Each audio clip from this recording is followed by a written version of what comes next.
freedom is never far away. No matter how far we wander, the way back is often closer than we think.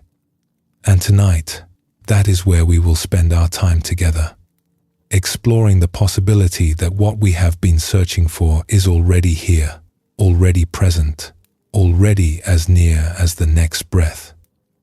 That peace may have less to do with finding something and more to do with setting something down. Before we begin, feel free to share what time it is and where you're listening from. The Zen tradition says it plainly: the freedom you seek has never left you. It has only been covered over by the certainty that it must be somewhere else. Tonight's episode is about wandering and returning, about the stories we carry, the identities we inherited, and the person we learned we had to be, and about what remains when, even for a moment, we stop holding so tightly to them. For now, there is nothing to figure out. Let the words come and go, and let anything that does not serve simply pass through, like clouds crossing a wide sky. Thank you for joining us here at Midnight Monk. Let us begin. There is a line from an old Zen retreat that begins simply, "In this high place, it is as simple as this. Leave everything you know behind." What an invitation, and what a relief it would be to actually do it, even for a moment. To set down the running thoughts, the ideas about who we are, the plans and the worries and the whole familiar weight of the day. Just set it all down. And most of us, hearing that, might think, that sounds lovely, but how? And how far do I have to go to get there? That question itself carries a hidden assumption, that the way back to ourselves is long, that we wandered far, and so the road home must be equally far. That peace is at the end of some journey we have yet to begin, or have already failed at, or are somehow doing wrong. But Buddhist teaching says something different. It says that wandering is the given. We drift into thought. We get caught in a story. We spend whole afternoons inside a mood before we notice where we are. That is the condition. It is how things have always been. And the return is not a journey back from some distant place. It is more like a knot easing, like setting down a bag you did not realize you were carrying. In Zen circles, they tell of a young girl who was orphaned and raised by her aunt in a small hillside temple. The aunt was the abbess, a woman of great energy and kindness, always busy with the needs of the surrounding villages. She organized food for families who had none, took in travelers, oversaw the repairs of bridges and roofs. She loved her niece deeply but did not have enough hours in the day to keep her close. So one afternoon, the aunt brought the girl into the temple's shrine room. A large carved figure of the Buddha sat there, eyes half closed, hands resting in his lap. The right hand lay gently over the left, and the two thumbs touched, forming a circle. The girl stared up at this figure and felt something she could not name. A kind of calm that came from the statue's stillness. The aunt knelt beside her. "This is the Buddha," she said. "He watches over you when I cannot. He sees everything you do." The girl looked at the hands in the Buddha's lap, the circle of the fingers. "Now listen carefully," the aunt continued. "If you have done something unkind, or something you know is wrong, do not sit with it. Go at once and do something good. Sweep the courtyard. Carry water for the old gardener. Help in the kitchen. Then come back here and look at the Buddha's hands." "Why?" the girl asked. "Because if he is displeased with you, his fingers will change. They will press together into a point like a triangle. But if he has forgiven you, they will stay just as they are now. round, open, a circle. The girl took this completely to heart. In the weeks and months that followed, there were times, as there are for any child, when she said something sharp to another girl, or took more rice than her share, or wandered from a task she had promised to finish. Each time, as soon as the sting of it hit her, she would rush out into the courtyard and find something to do. She swept so fiercely that the gardener once asked if a storm was coming. She scrubbed pots that were already clean. She carried firewood until her arms ached. And then, heart still beating fast, she would creep into the shrine room. She would barely breathe. She would look at the Buddha's hands. The circle. Always the circle. And the relief that flooded through her each time was so enormous, so whole, that she sometimes sat down right there on the stone floor and stayed for a long while, breathing, feeling something she would later come to understand as gratitude, although she had no word for it then. Years passed. The girl grew up in that temple. She studied with other teachers. She traveled. She practiced meditation seriously. And in time, she became a respected nun herself, known for her steadiness and her warmth. One evening, a scholar came to visit the temple. He was a learned man, well read in the old texts, and he liked to question everything. Over tea, the nun told him the story of the Buddha's hands. The scholar frowned. "I do not approve of teaching children this way," he said. "It is a kind of trick." When she discovered that the fingers never actually move, she must have felt deceived. Angry, even. The nun looked at him for a long moment. "When I found out that the Buddha's fingers never move," she said, "I understood something I could not have understood as a child. The Buddha always forgives. There is no moment of weakness, no lapse, no wrong turn that puts you outside of that. The fingers were never going to change. The circle was never going to close." She paused. "And once I understood that, something in me wanted to live in a way that was worthy of it. I did not want to keep asking the Buddha to forgive. I wanted to live so that forgiveness was not even the question." The scholar was silent for a long time. The return is not about earning your way back. It is not a long road of correction. The circle was always open. Forgiveness, in the deepest sense, is the starting position, not the reward. And the girl did not become good because she was afraid of punishment. She became good because she was moved. Being forgiven so completely, so unconditionally, made her want to live differently. Fear can change behavior for a while, but that kind of deep, open acceptance changes something closer to the root. It changes what a person wants to be. This is one of the things that makes Buddhist practice different from many other paths. The starting point is not guilt. It is not the idea that something is fundamentally wrong with you and needs to be fixed before you can come home. The starting point is that you are already home. You have always been home. The wandering is real, the confusion is real, the suffering is real, but none of it has changed what you are underneath. The Zen master Bankei, who taught in 17th century Japan, used to tell his students that everything he taught was the unborn Buddha mind, that every one of them already had it, had carried it from the very beginning, and that there was nothing they needed to add. The wandering can be long. A whole afternoon inside a worry. A whole year inside a resentment. A whole decade inside a story about who you are and what went wrong.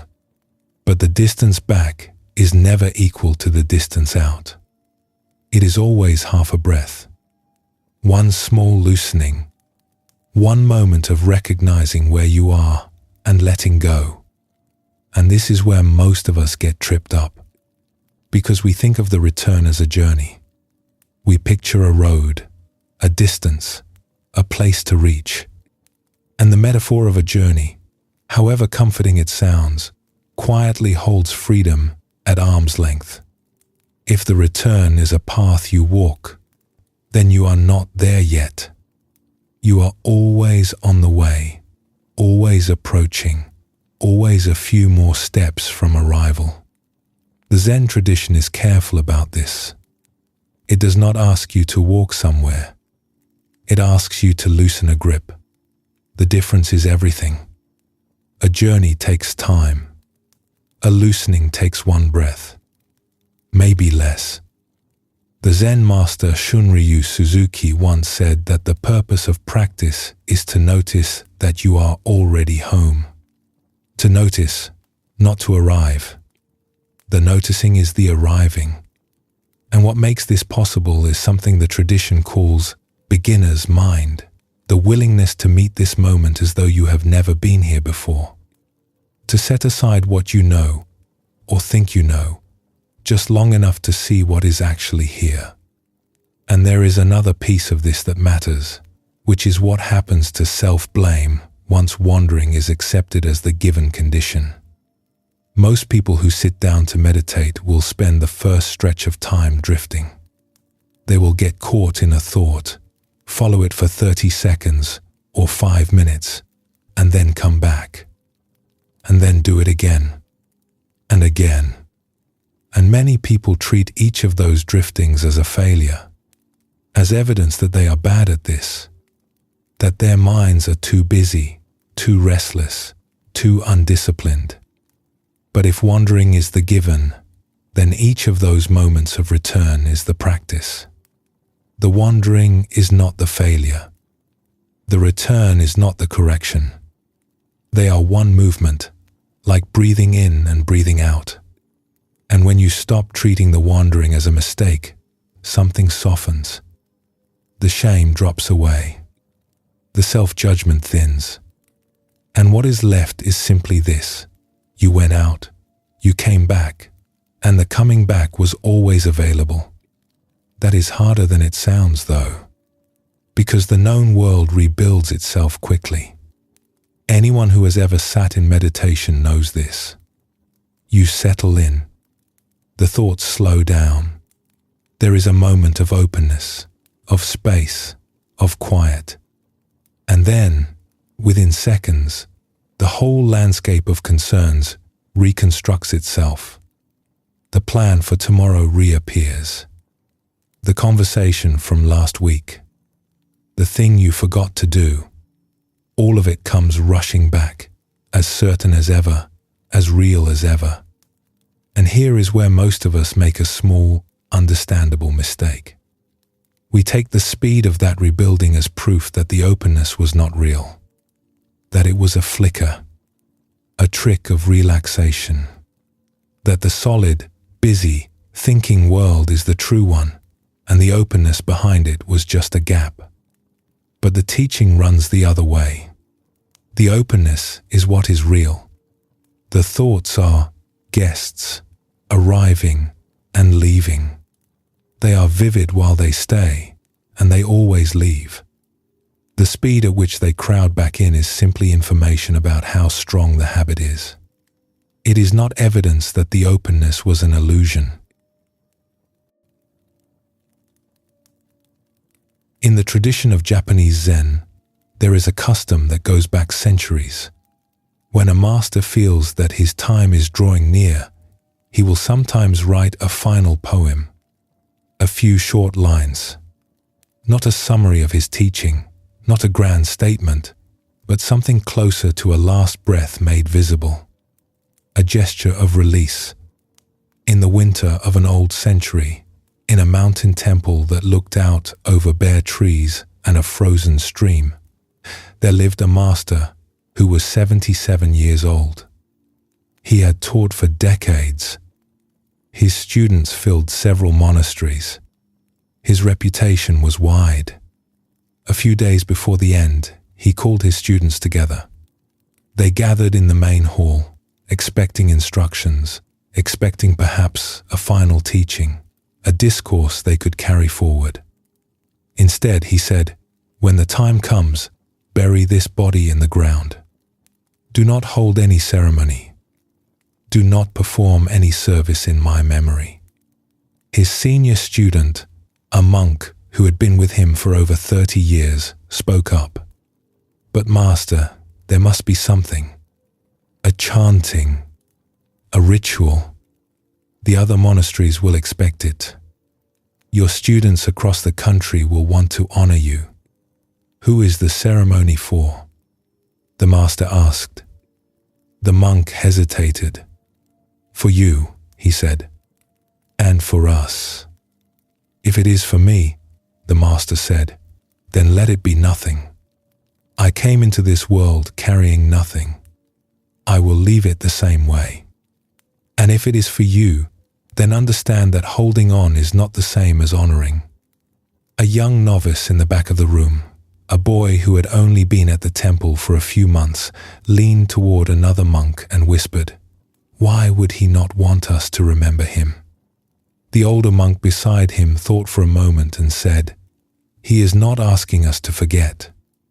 He is asking us not to hold." On the last morning, the master rose before dawn. He asked for ink and paper. Someone ground the ink. Someone laid out a sheet of clean paper. In the cold room, by lamplight, he took up the brush and wrote a few lines. The words said, in his own spare way, that he had walked into this world with bare feet and was walking out again the same way. That coming and going had always been the same door. He set the brush down. He sat upright. And that was all. A whole life of teaching, of guiding others, of walking the long road of practice, and the last gesture is just this: set the brush down. Two things that look like opposites, coming and going, arriving and leaving, turn out to be one movement, one door opening in two directions. This is what the Buddhist teachings on impermanence are really pointing toward. They are often heard as grim. Everything changes. Nothing lasts. But the masters who lived closest to that truth did not experience it as grim. They experienced it as freedom. If coming and going are the same door, then there is nothing to hold and nothing to lose. The grip can soften, and this same freedom is available in every ordinary moment, not just at the threshold of a life, but at the threshold of a thought. A worry arises, builds, seems to fill the whole room, and then it passes. An afternoon of sadness gives way, without effort, to an evening of calm.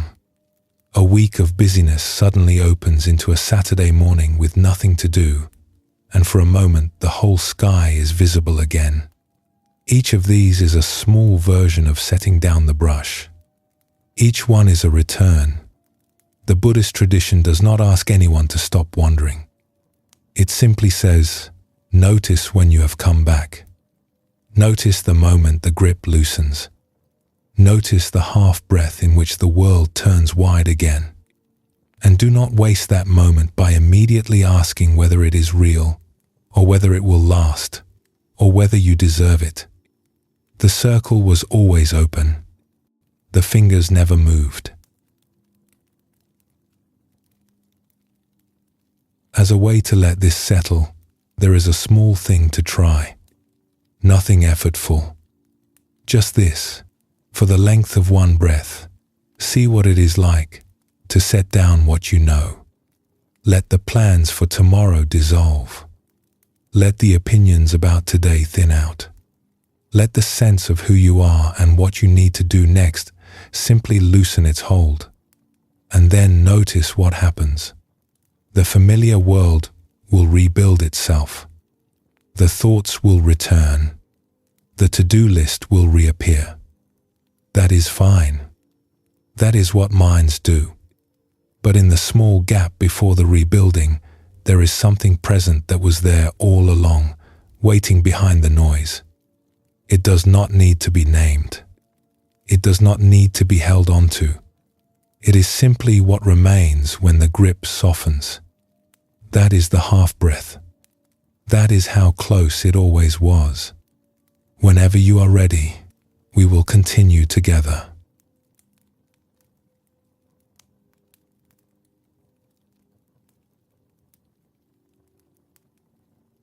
The Buddhist tradition often uses the image of the ocean and its waves to describe what happens when a human life takes shape. At first there is water, open, formless, without a name. And then, out of that openness, a wave rises. It takes a shape. It has a height, a speed, a direction. And for a time, the wave moves through the world as if that shape is who it is. As if the height matters. As if the speed defines it. As if the direction is the whole story. The 15th century Indian poet Kabir once wrote about this.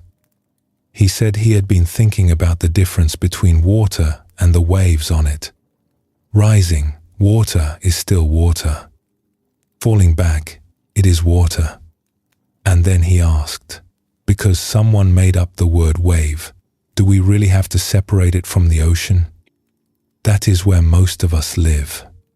Inside the word, inside the shape, inside the name we were given, or the name we gave ourselves, or the name the world settled on us before we were old enough to question it.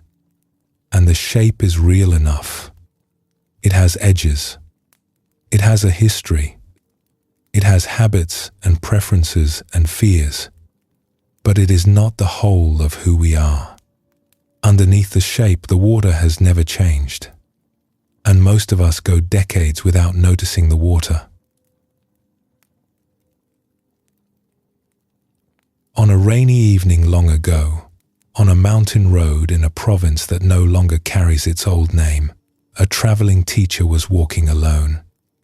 He was a man known at the imperial court, consulted by scholars and officials across the country, but tonight he had no attendants, no umbrella, no horses. His sandals had worn through. When he reached a small farmhouse on the edge of a village, he noticed sandals drying in the window and stopped to see if he could buy a pair. The woman who came to the door saw the state of him and invited him inside. She offered him a place by the fire, a bowl of rice, a dry robe. Her mother, an old woman with sharp eyes, watched from the corner. Her children sat nearby, unusually still.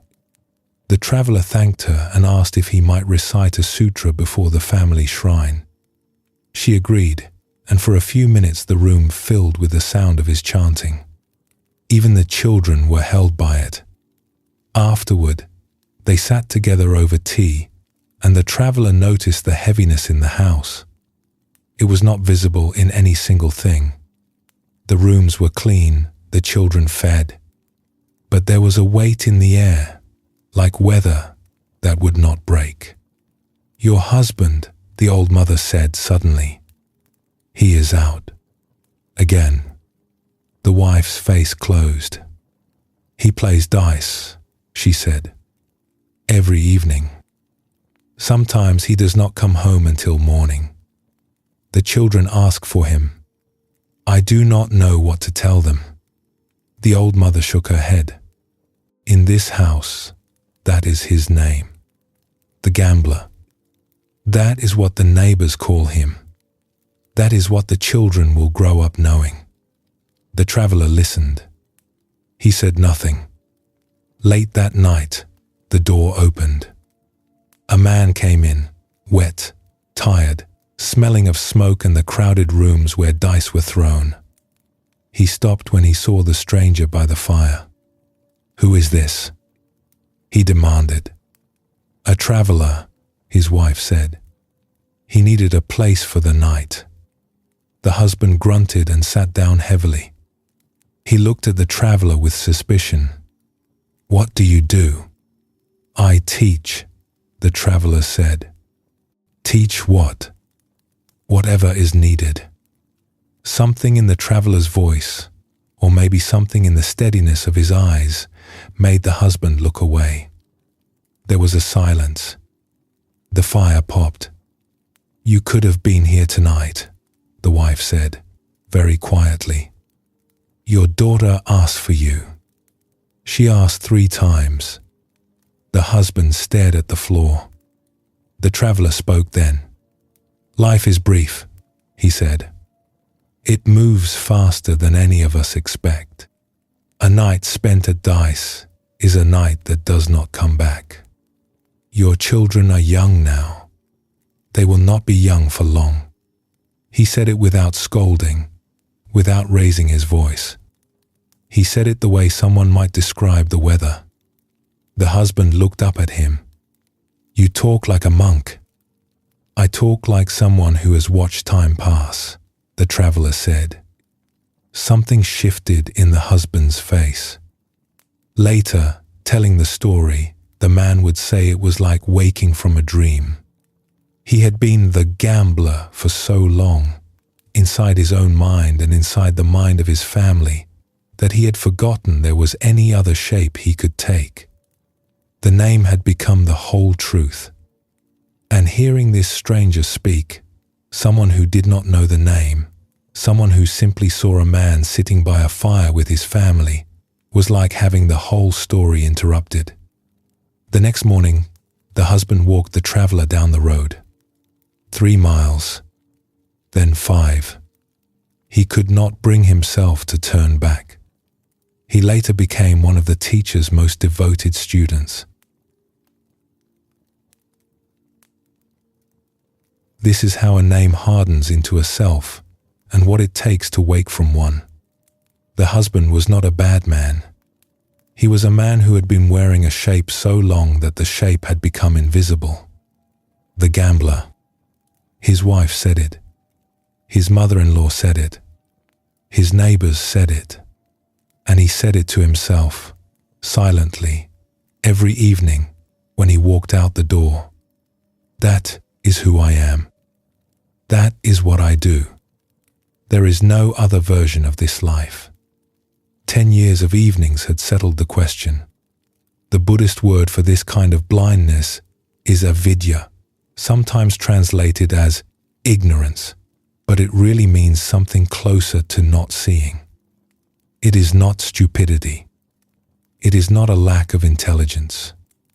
It is more like looking at a wave and seeing only the wave, forgetting the water.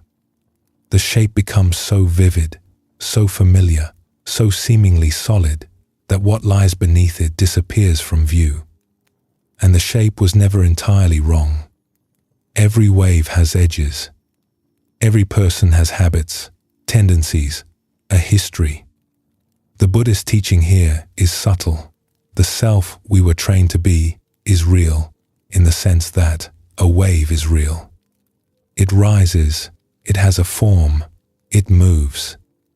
But it is temporary, and it is made of something much larger than itself. When we forget that, the wave believes it is separate from the ocean, and separation brings a particular kind of suffering. A tightness, a sense of isolation, a fear that when this wave falls, there will be nothing left. The husband's name was given to him by his household. A wife, a mother-in-law, a circle of neighbors, a small world, repeating one word until it became a wall. But a name does not need a household to build it. Sometimes it comes from something much larger, a whole culture, an entire institution, generations of quiet agreement about who counts and who does not. Those names go deeper, because no single voice can be blamed for them. They simply feel like the way things are. A family's name for you can at least be argued with. A name the whole world agrees on cannot. In the early days of Buddhism in China, a young man named Huineng was handed a name like that. and what he did with it became one of the most important stories in the entire Zen tradition. Huineng was born poor in the southern provinces, far from the centers of learning and culture. He could not read. He earned his living cutting wood and selling it in the marketplace. In the eyes of the educated monks in the north, he was nothing.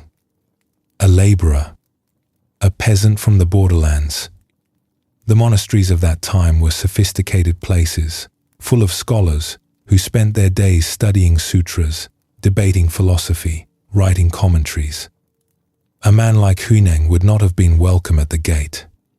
One day, while delivering firewood in the market, he heard someone reciting lines from the Diamond Sutra. The words entered him like rain into dry ground. He stood still and listened, and something in him recognized what was being said, as though he had always known it but had never heard it spoken aloud. He set out for the monastery of the fifth patriarch, a famous master named Hongren. It was a long journey, north and up into the mountains. When he arrived, the patriarch looked at him. "Where do you come from?" Hongren asked. "From the south," Huineng said. "A southerner," the patriarch said. "How do you expect a southern barbarian to find Buddhahood?" Huineng answered, "People may come from the north or the south, but Buddha nature has no north or south." The patriarch was silent for a moment. Then he assigned Huineng to the kitchen, to pound rice. It was the lowest job in the monastery. Huineng did it without complaint, for 8 months, while the other monks barely noticed he was there. Then one day, the patriarch announced a test. He asked every monk in the monastery to compose a verse expressing his understanding of the mind's true nature. Whoever wrote the deepest verse would receive the transmission and become the next patriarch. Everyone expected the head monk, a scholar of great learning and reputation, to be chosen. His verse was written on the wall of the monastery corridor for all to read. It compared the mind to a bright mirror that must be polished constantly to keep dust from settling on it. The verse was elegant. The monks admired it. The patriarch himself praised it publicly. But Huineng, who could not write, asked a visiting monk to brush his own verse on the wall. It said, in essence, "There is no mirror, and there never was." If the mind's true nature is already clear, where would dust land? The head monk's verse described a self that needs constant maintenance, a shape that must be refined, improved, polished. It is the voice of the trained self. Today I am better. Yesterday I fell short. Tomorrow I must try harder. Huineng's verse came from a different place entirely. It came from the water, not the wave. It said, underneath all the polishing, underneath the whole project of self-improvement, there is something that was never dusty, never broken, never in need of repair. The patriarch recognized this and, in the middle of the night, called Huineng to his room and transmitted the teaching to him. Before dawn, he sent Huineng away, south again, back into the world, to avoid the resentment that would surely come. The whole monastic institution had looked at Huineng and seen only the shape, poor, illiterate, southern. That was the name they had settled on him. And the name was not who he was. But here is the thing that is easy to miss. The head monk's verse was not wrong. Polishing the mirror is a real practice. Paying attention to your habits, working on your patience, trying to be kinder than you were yesterday, all of that has value. The Buddhist tradition honors it. It is called cultivation, and it matters. The problem is when cultivation becomes the whole story, when the polishing never ends, when every morning begins with the question, am I good enough yet? And every evening ends with a verdict. That is the trance of the self in its most refined form. It looks like spiritual practice, but at its center there is still a wave checking its own height, comparing itself to the wave beside it, worrying about whether it is tall enough or clear enough or moving in the right direction. Huineng's verse cuts through all of that. It does not say stop practicing. It says remember what you are practicing with. The instrument itself, the mind, the awareness behind every thought, is already clear. It does not need to become clear. It needs to be recognized. This is what the Zen tradition means when it talks about seeing your true nature. It is not an achievement. It is a recognition, like looking at a wave and suddenly seeing the water. This is the condition most of us share. Not that we are unrecognized geniuses, but that we are living inside a name, a story, a shape that was given to us early and that we have been wearing ever since. Sometimes the name was given by our parents, sometimes by a teacher or a group of friends or a culture that told us what kind of person we should be. And often the name is contradictory. You are special and you are lacking. You matter enormously and you are not quite enough. The Buddhist teaching on this is direct. The wave needs its edges. A child needs to learn where she ends and the world begins. That developmental boundary is healthy and necessary. Even the earliest life forms on Earth, single-celled organisms floating in ancient seas, needed a membrane to separate inside from outside. A self is part of how life takes shape.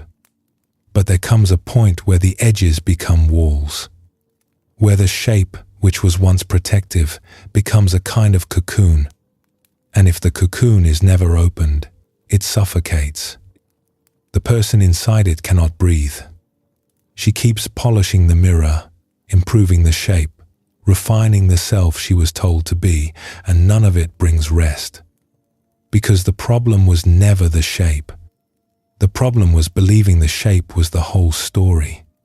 What Huineng saw, and what the husband by the fire glimpsed, was not a new shape. It was the water under the wave. The something that has no north or south, no better or worse, no special or lacking. It cannot be polished because it was never dusty.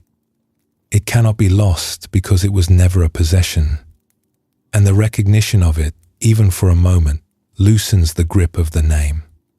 The name remains useful. The way a wave's shape remains useful, but it stops being a cage. Kabir asked his question plainly. Because someone made up the word wave, do we have to distinguish it from water? The answer is no. But the habit is strong, and loosening it takes something more than thinking about it differently. It takes feeling it in the body. There is a place in the body where most people can feel the shape of themselves. It might be a tightness in the chest, or a holding in the jaw, or a knot somewhere behind the ribs. It is the felt sense of being this particular person with these particular problems in this particular life. As a way to let this teaching land somewhere real, see if you can sense that place now. No effort is needed here, and nothing has to be fixed or understood. Just notice where the shape of me lives in the body.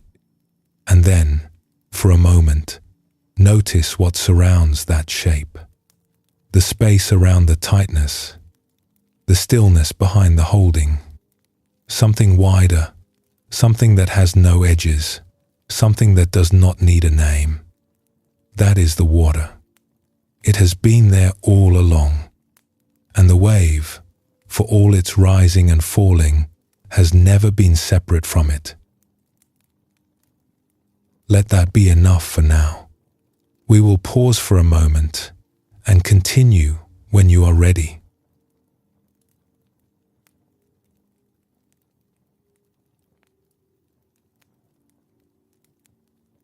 An An unnamed Zen master, quoted in many collections, once put the whole teaching in 5 words. Whatever you think, it's not like that.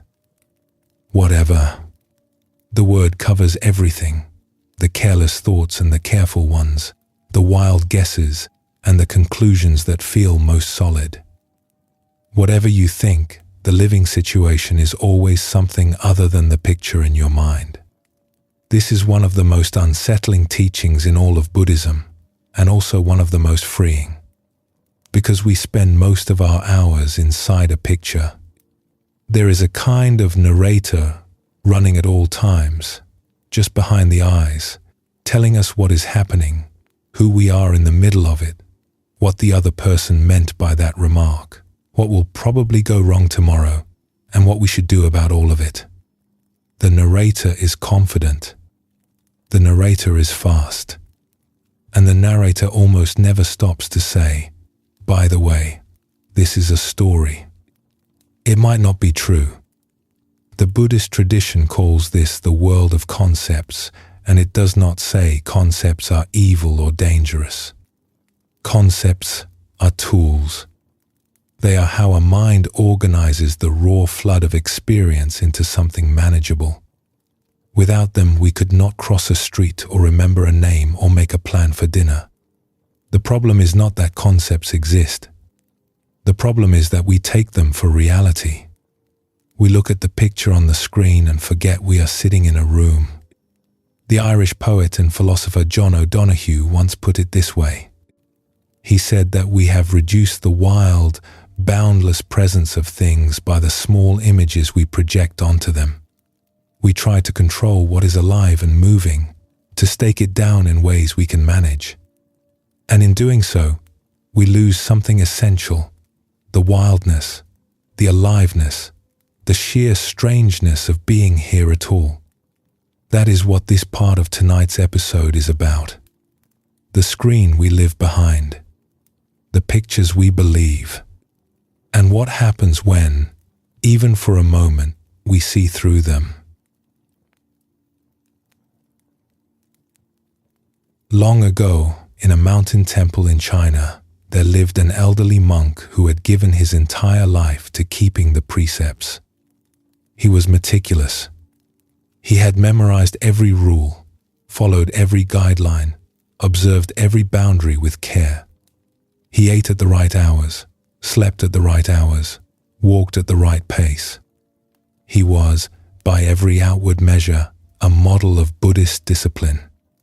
One autumn evening, he was crossing the vegetable garden on an errand. The moon had not yet risen and the path was dark. As he walked between the rows of squash and melon, his foot came down on something soft. There was a sound, a slight wet give, and then a faint pop. The monk froze. He had stepped on a frog. He was sure of it. The softness, the sound, the way the thing had yielded under his sandal. A mother frog, probably, heavy with eggs, sitting on the path in the dark. And he, a man who had vowed to harm no living creature, had killed it with his own foot. He stood there for a long time. He could not bring himself to look down. Finally, carefully, he lifted his foot and stepped away. He returned to his room, washed his hands, and sat on his sleeping mat. The weight of it settled over him. The precept against taking life was, for him, the deepest of all the vows. He had built his entire practice around it. And now, in one careless step, he had broken it. Sleep did not come easily. When it did, he dreamed. In the dream, a group of frogs came to him, sitting in a half circle in the moonlight. They looked at him with round, dark eyes. They did not speak, but their presence said everything. You took a life. You, who promised not to. They sat there through the night, patient and still, and the monk could not look away. He woke before dawn, exhausted and heavy. His young attendant, a novice who brought his tea each morning, found him sitting on the edge of his mat, face drawn, eyes red. "What has happened?" the novice asked. The monk told him. The novice listened.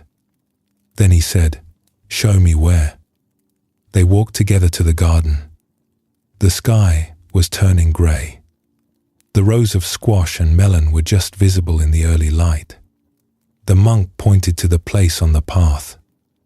The novice knelt down and looked. Then he reached into the flattened mess on the ground and held it up.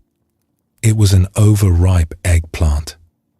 Dark, soft, split open by the pressure of the sandal. Not a frog. Not an egg. Not a life. The monk stared at it. And in that moment, something he had heard teachers say 100 times finally became real to him. The world he had suffered in all night was a world his mind had made. Every detail of it, the certainty, the guilt, the dream, the accusing eyes, had been constructed from one wrong picture.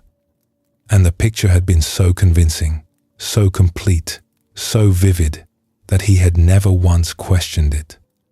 He looked at the eggplant in the novice's hand and felt the whole structure dissolve. The guilt, the dread, the sleepless hours, all of it, built on a picture that was never true. He said later that it was the first time he truly understood what the old masters meant when they said, "The world we suffer in is made in the mind." That was a strong example, and it has a clean ending, which life does not always provide. But the principle underneath it runs through every hour of every day. The mind makes pictures. The pictures feel real, and we suffer inside them without questioning whether they match what is actually happening.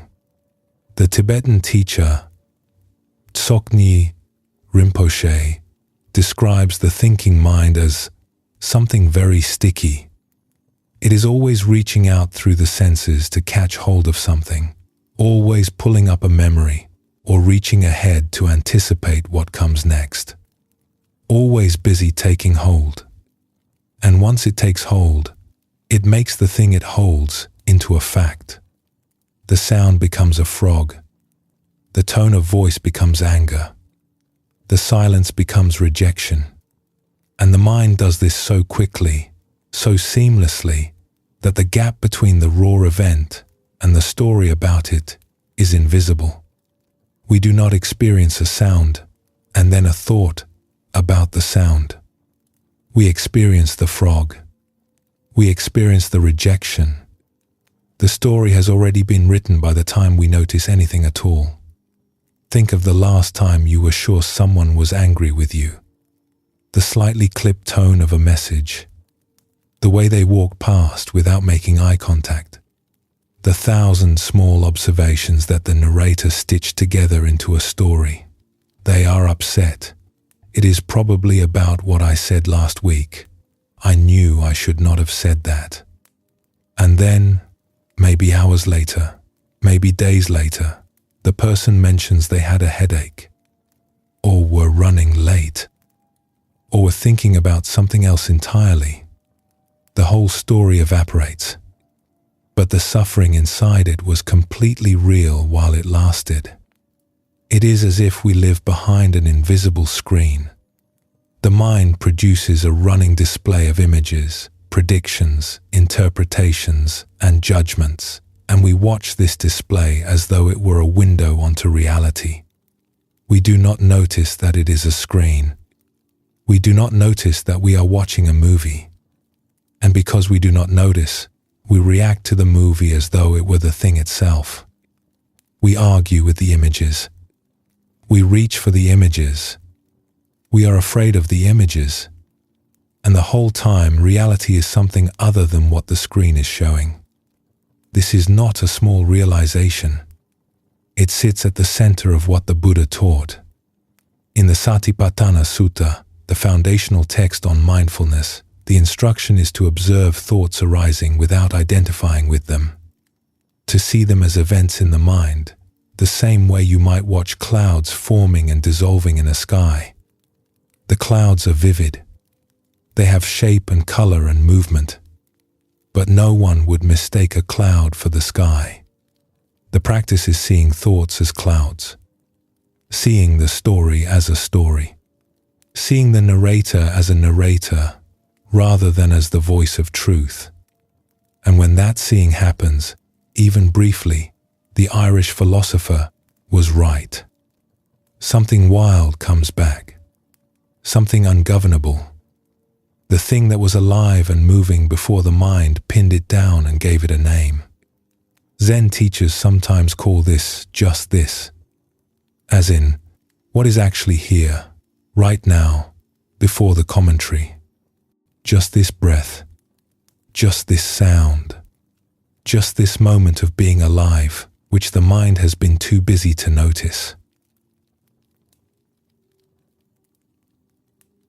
The Chinese sage Zhuangzi, whose writings became one of the deep roots of Chan Buddhism when it flowered centuries later, left behind a story that takes this teaching even further. It is one of the most famous passages in all of Eastern philosophy, and it begins very simply, with a nap. One afternoon, Zhuangzi fell asleep and dreamed he was a butterfly. He was fluttering here and there among the flowers, resting on warm leaves, drifting with the breeze. He was completely happy. He did exactly as he pleased. And while he was a butterfly, he had no idea he was Zhuangzi. The butterfly was not a man wearing a costume. The butterfly was simply a butterfly, going about its day, full of the business of being a butterfly, with no trace of any other identity. Then he woke up. He blinked. He felt the weight of his body on the mat. He was Zhuangzi again, solid and unmistakable. His back ached. The afternoon light had shifted. Everything was as it had been before. But something had shifted with the light. He could not quite settle back into the certainty that had come so easily before the dream, because a question had lodged itself in his mind, and it would not leave. Was he Zhuangzi, a man who had just dreamed he was a butterfly? Or was he a butterfly, now dreaming it was a man named Zhuangzi? He did not answer the question. That is the part most people miss when they hear this story for the first time. They expect a resolution. They expect the philosopher to smile and say, "Of course, it was a dream, and now this is real." But Zhuangzi did not do that. He sat with the question. He let it stay open. And what he said instead was this: between Zhuangzi and the butterfly, there must be some difference. He called it the transformation of things. What makes this story so much more than a riddle is what it does to the listener. Because while the butterfly was dreaming, the dream was completely real. The flutter of the wings was real. The warmth of the sun on the leaves was real. The happiness was real. There was no part of the butterfly's experience that announced itself as an illusion. The picture was seamless. And waking life is exactly the same. The ache in the back feels real. The worry about tomorrow feels real. The identity, the name, the job, the history, it all feels real. It all has the same seamless quality that the butterfly's flight had. No part of it announces itself as a picture. No part of it says, "By the way, this might be a dream too." This is the point. Not that waking life is a dream in some dismissive sense. Not that nothing matters, or that experience is unreal. The point is that the mind's certainty about what is real is always running ahead of what can actually be known. The monk in the garden was certain he had stepped on a frog. The butterfly was certain it was a butterfly. We are certain that our version of what happened yesterday, our interpretation of what someone meant, our picture of who we are, is the solid ground beneath our feet. And the teaching, from the eggplant to the butterfly, is simply that certainty is a picture. And pictures, however vivid, are not the thing itself. The Chan masters, who came after Zhuangzi, centuries later, recognized this immediately. His butterfly dream became a touchstone in Zen teaching because it does something that no argument or lecture can do. It does not tell you that your picture of reality is wrong. It simply shows you that you cannot be as sure of it as you thought. And in that small crack of uncertainty, something else becomes possible. A looseness, an openness, a willingness to meet this moment without already knowing what it is. The Zen master Dogen, writing in 13th century Japan, described this in his own way.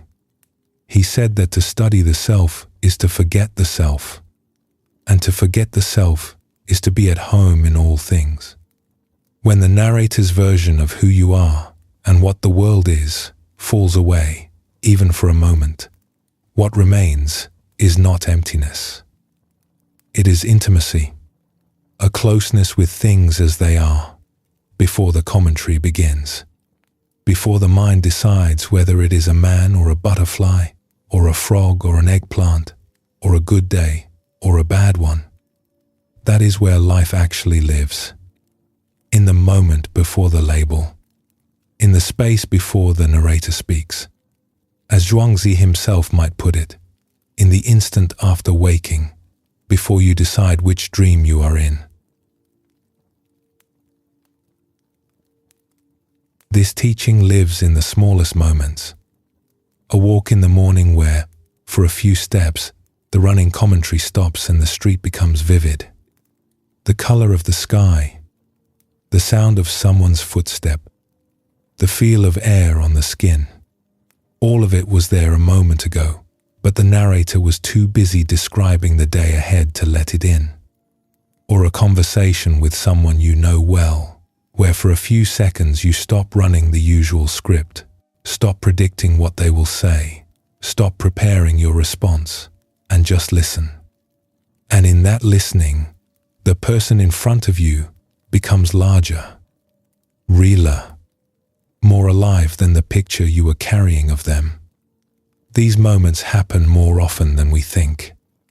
The trouble is that we rarely recognize them because the narrator has already moved on to the next story by the time we notice the gap. As a way to explore this, there is something simple to try. Right now, wherever you are, let the body take over the listening.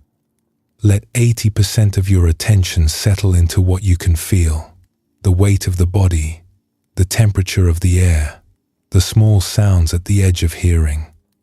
Let the other 20% notice the commentary that continues to run, the thoughts about tomorrow, the opinions about today, the plans and the worries and the narration. But instead of following the commentary, just notice it as sound, as activity, as something happening in the mind, the same way traffic happens on a road. It is there. It is moving. And it is not the road. The screen keeps playing. The pictures keep forming. But somewhere behind them, the sky has never moved. And somewhere in the space between the butterfly and the man, between the frog and the eggplant, between the picture and what is actually here, there is a kind of freedom that no narrator can describe. Take a moment here, if it feels right, and let that settle. We will move on together soon.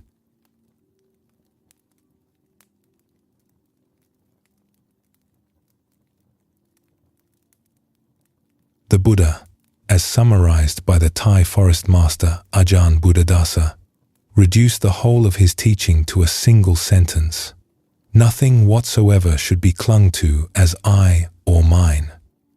Nothing whatsoever. That covers everything. The pleasant and the unpleasant. The opinion and the plan. The grudge and the hope. The self itself. Nothing whatsoever should be clung to. Most of us hear that and think, yes, but I need to hold on to some things. Yes, but if I let go of everything, what is left? Yes, but some of my clinging is justified. And that yes, but is itself the grip. That is the reflex the Buddha was pointing at. The hand that closes around something and then forgets it is closed. The fingers that tighten so gradually, over so many years, that the tightness starts to feel like the natural shape of the hand. This is what we will explore now. Not the idea of letting go, which is easy enough to think about, but the felt experience of holding on, which is happening in the body right now, in ways most of us have stopped noticing. In a temple in a rice-growing province, there lived a master who was known for his directness. He did not lecture often. He preferred to visit people where they were, in their homes, in their fields, and let the teaching arise from whatever was happening.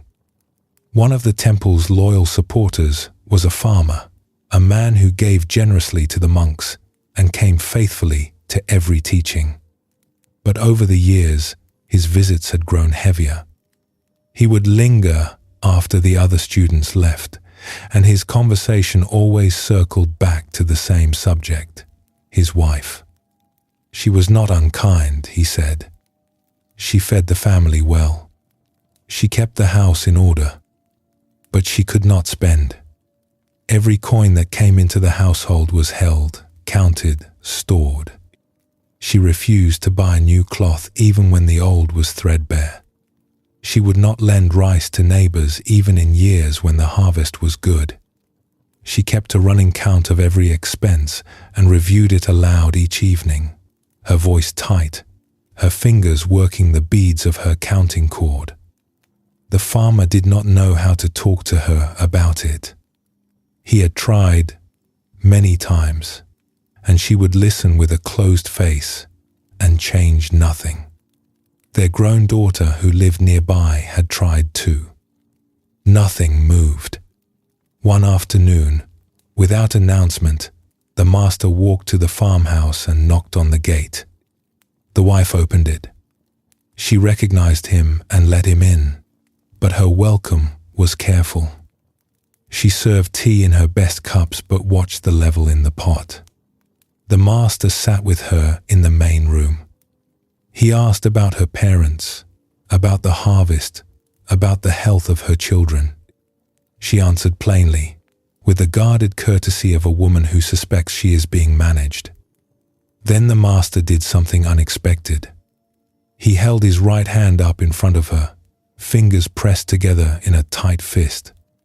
He held it there, level with her face, without speaking. She looked at the fist. She looked at him.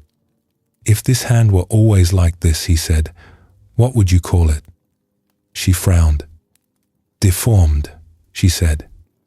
He nodded. Then he opened his hand flat, fingers spread wide, palm facing her. He held that. And if it were always like this? He asked. She thought for a moment. Also deformed, she said. The master lowered his hand. He said nothing else. He finished his tea, thanked her, and walked back to the temple. Their daughter, who had been listening from the kitchen, came in after he left. What was that about? She asked. The wife did not answer right away. She was looking at her own hands, resting on the table. One of them, she noticed, was clenched. Over the weeks that followed, something shifted. It was not dramatic. The wife did not suddenly throw open the storerooms and give away the rice. but she began to loosen. A neighbor came asking for oil, and she gave some. A traveling monk stopped at the gate, and she offered him a meal without counting the cost. The daughter noticed first, then the farmer. And what they noticed most was not the giving, but the change in her body. The tightness across her shoulders had eased. The counting cord stayed in the drawer for whole days at a time. The master, when the farmer told him, just said, "A hand needs to close and open. That is what hands do." There is a teaching at the center of this story that goes deeper than money or generosity. It is about what happens in the body and the mind when the grip becomes permanent. The Buddha observed this in extraordinary detail. He noticed that every act of clinging, every hold, produces a contraction. The body tightens, the breath shortens, the field of awareness narrows, and if the clinging is sustained long enough, the contraction starts to feel normal. We forget that there is any other way to hold the hand. This is true for money, as it was for the farmer's wife. But it is also true for opinions, for resentments, for plans, for the replayed conversation from last Tuesday that the mind keeps running, adjusting the lines, sharpening the responses, even though the conversation is long over and the other person has probably forgotten it entirely. The Zen master Huang Po said, "The foolish reject what they see, not what they think. The wise reject what they think, not what they see." That is the teaching in one line. We trust our thoughts so completely that we lose track of what is right in front of us. The conversation ended days ago, but the mind is still in the room, still arguing, still holding the fist closed around a moment that no longer exists.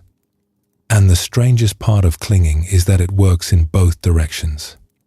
We cling to what we want, and we cling just as tightly to what we do not want. Aversion, the push against something, is clinging with a different hand. The mind that keeps replaying an insult is holding on just as firmly as the mind that keeps replaying a compliment. Both are gripped. Both are contracted. Both have lost sight of the open hand. This is why the Buddha did not say, "Let go of the bad things." He said nothing whatsoever, because the grip is the problem, not the object in the hand. And there is something else here, something the tradition is very clear about. Letting go is not the same as pushing away. This is a distinction that trips up many people when they first encounter the teaching. They hear "let go" and they try to throw the thing from them. They clench against the clinging. They resist the resistance.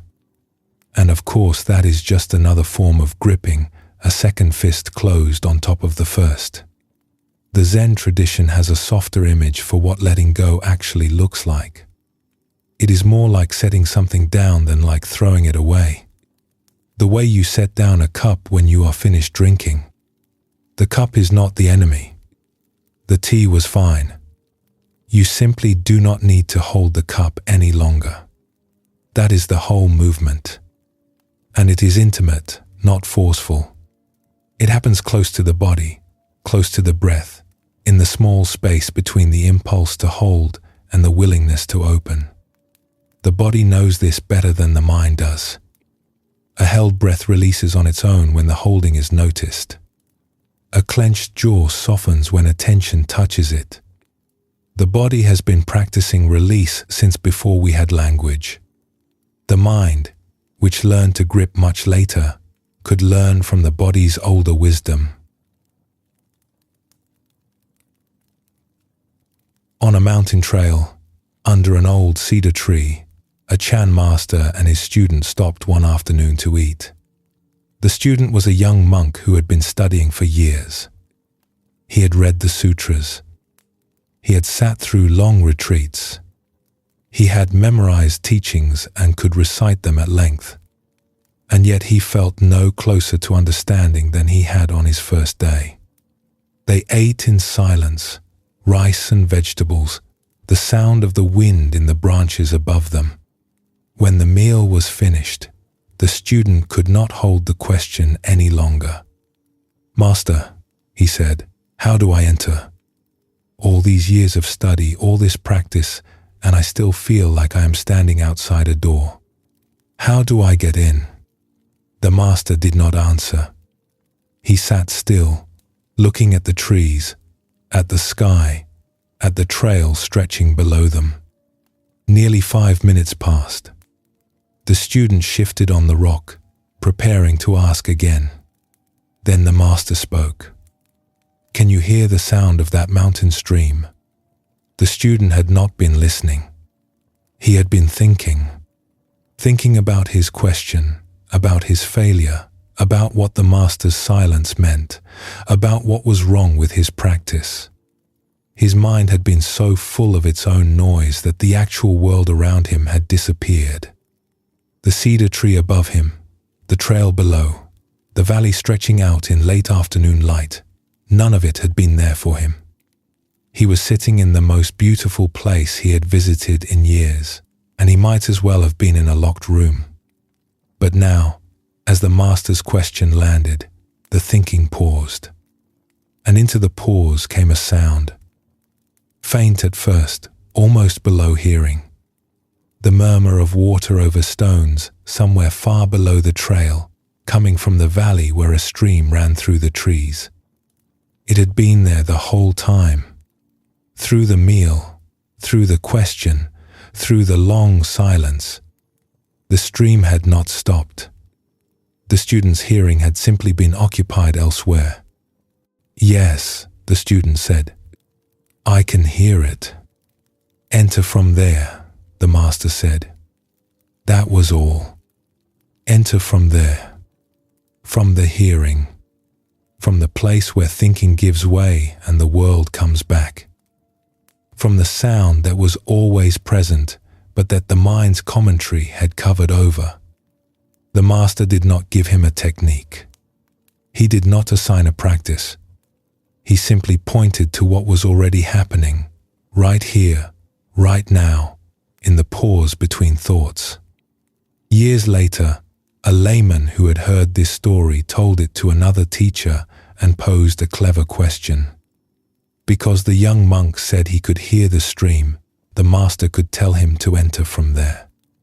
But what if he had said he could not hear it? What then? The teacher looked at the layman for a long moment.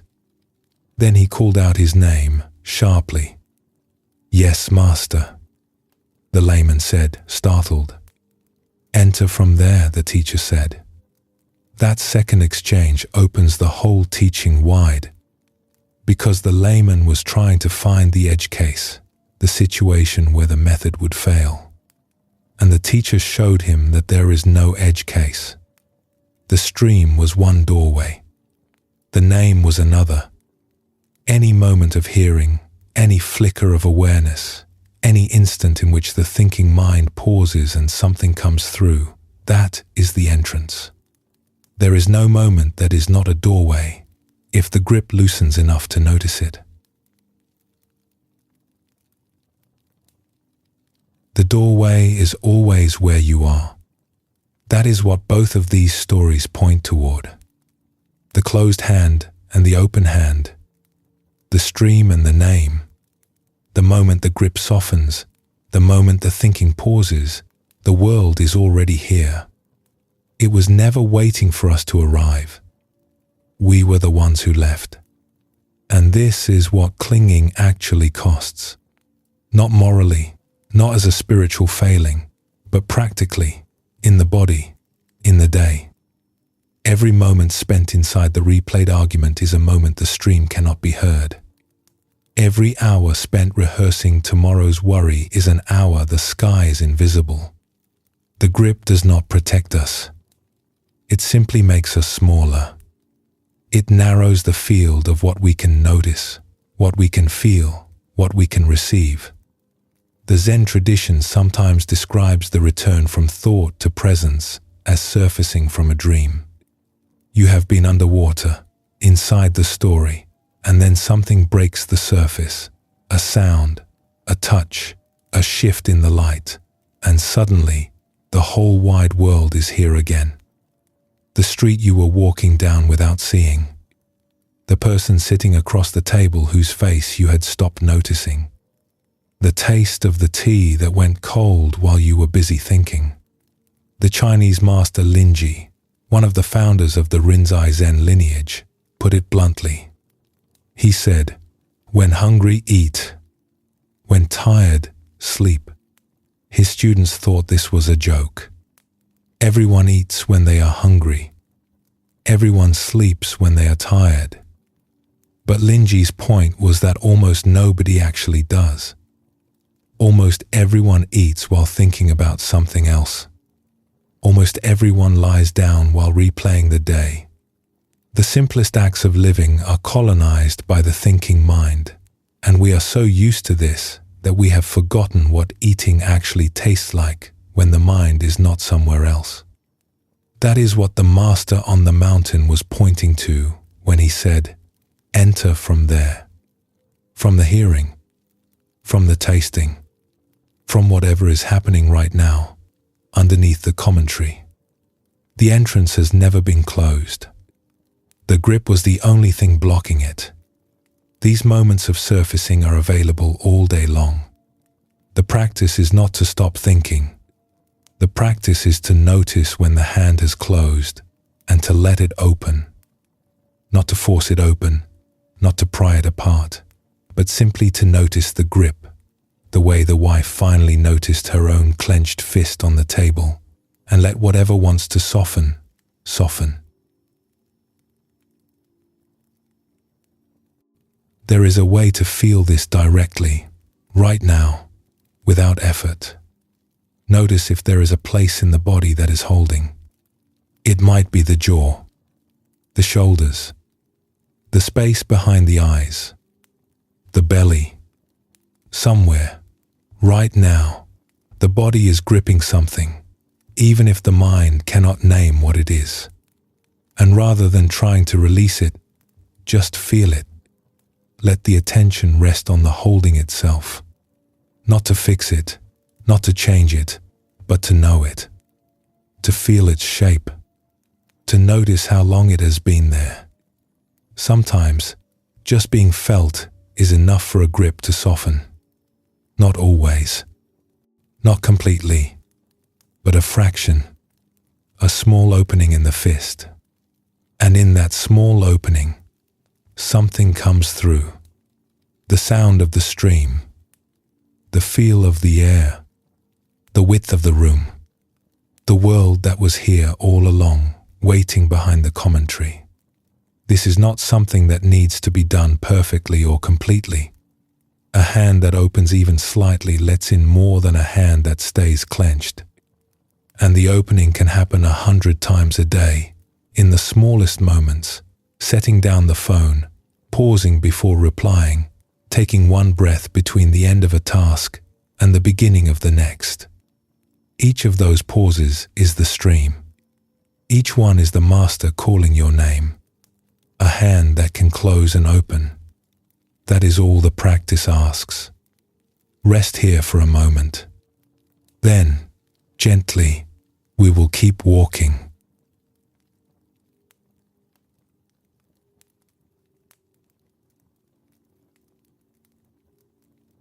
The Thai forest master Ajahn Buddhadasa had a way of describing what happens inside the mind that is as plain as anything in the Buddhist tradition. He said that we go around all day doing two things, ing and my-ing. I is the agent, the center, the one who everything happens to. My is the owner, the one who claims each experience as property. I am afraid. My reputation. I was right. My pain. I need. My life. And the moment this double habit begins, a whole world of separation comes into being. This is one of the oldest observations in Buddhism. The Buddha noticed that the mind takes what is actually a seamless, moving flow of experience and cuts it into pieces. Here is me. Here is everything else. And once that cut is made, once the line is drawn between the inside and the outside, a particular kind of suffering follows automatically. Because a self that is separate is a self that is exposed. It needs to protect itself. It needs to accumulate. It needs to push away whatever threatens it and hold on to whatever promises safety. The whole tangle of craving and aversion, the endless reaching and resisting that fills an ordinary day, grows from that one cut. The Buddhist writer John Snelling described it clearly. He said that the world is in fact a seamless and dynamic whole, a single living process that is always changing. But the mind chops it into separate, fixed pieces and then tries to rearrange them. And one of the mind's most prized creations is the idea of a special person at the center of it all, the one each of us calls I. Once that idea is in place, the seamless world is divided in two. There is I, and there is all the rest.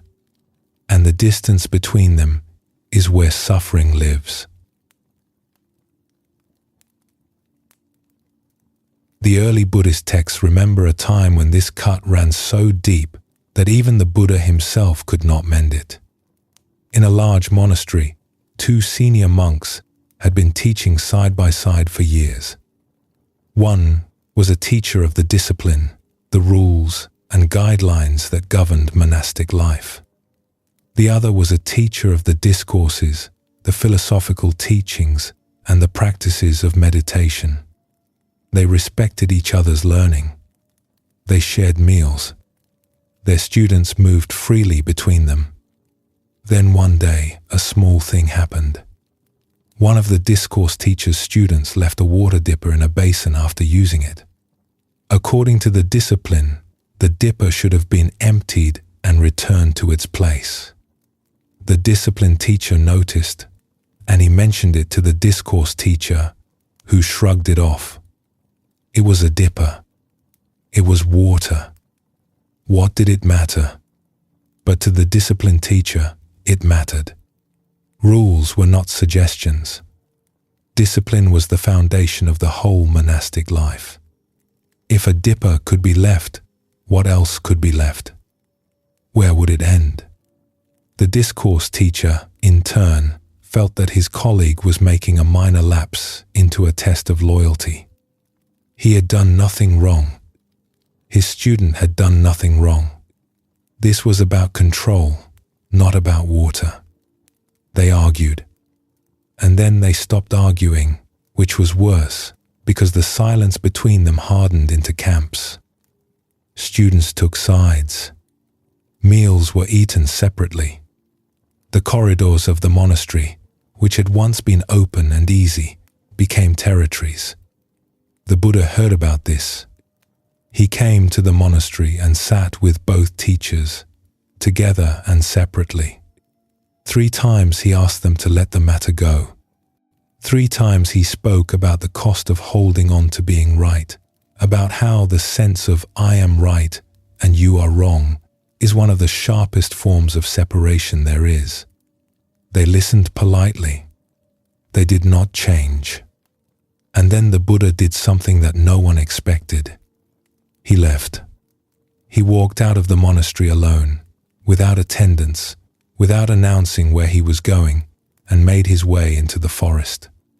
He found a clearing beneath a tall tree, near a place where the ground was soft with fallen leaves. He sat down, and he stayed. In the days that followed, a wild elephant who lived in that part of the forest noticed the man sitting under the tree. The elephant was old, a solitary bull who had left his herd years ago. He watched the seated figure for a while, and then, without being asked, he began to care for him. Each morning, the elephant used his trunk to sweep the leaves from the clearing. He brought water from the stream, carrying it carefully in his trunk and setting it down beside the man. At night, he stood nearby, watchful, a kind of vast, patient guard. The two of them lived this way through the rains. The Buddha sat. The elephant tended. Neither asked anything of the other. There was no argument about dippers, no territory, no positions to defend.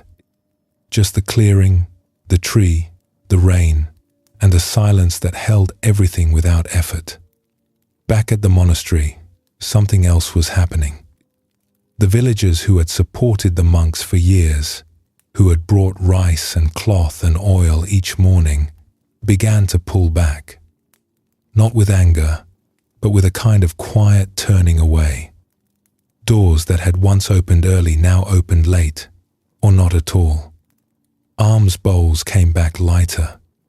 Children who had once run to meet the monks stayed inside. At first the monks told themselves this was coincidence. Bad weather. A busy harvest. But as the weeks passed, the truth became harder to avoid. The community had felt the split, and the split had made the monks strangers. People do not bring food to strangers. The shame of it, when it finally arrived, was not dramatic. It was the slow recognition that the water dipper, the argument, the rightness each of them had clung to, had cost them everything that actually mattered. The connection, the belonging, the ease of being part of something larger than a position. They sent word. They apologized to each other. They asked Ananda, the Buddha's closest attendant, to go into the forest and bring the teacher back. Ananda walked the muddy trail into the trees.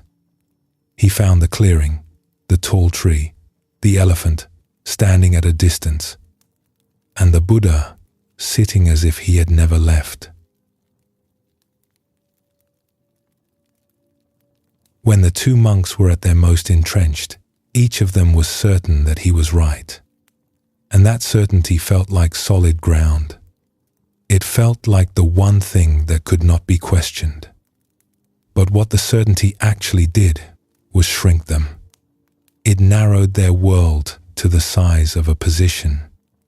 It made belonging impossible, because belonging requires space, and a fortified I takes up all the room. And notice where the ease was.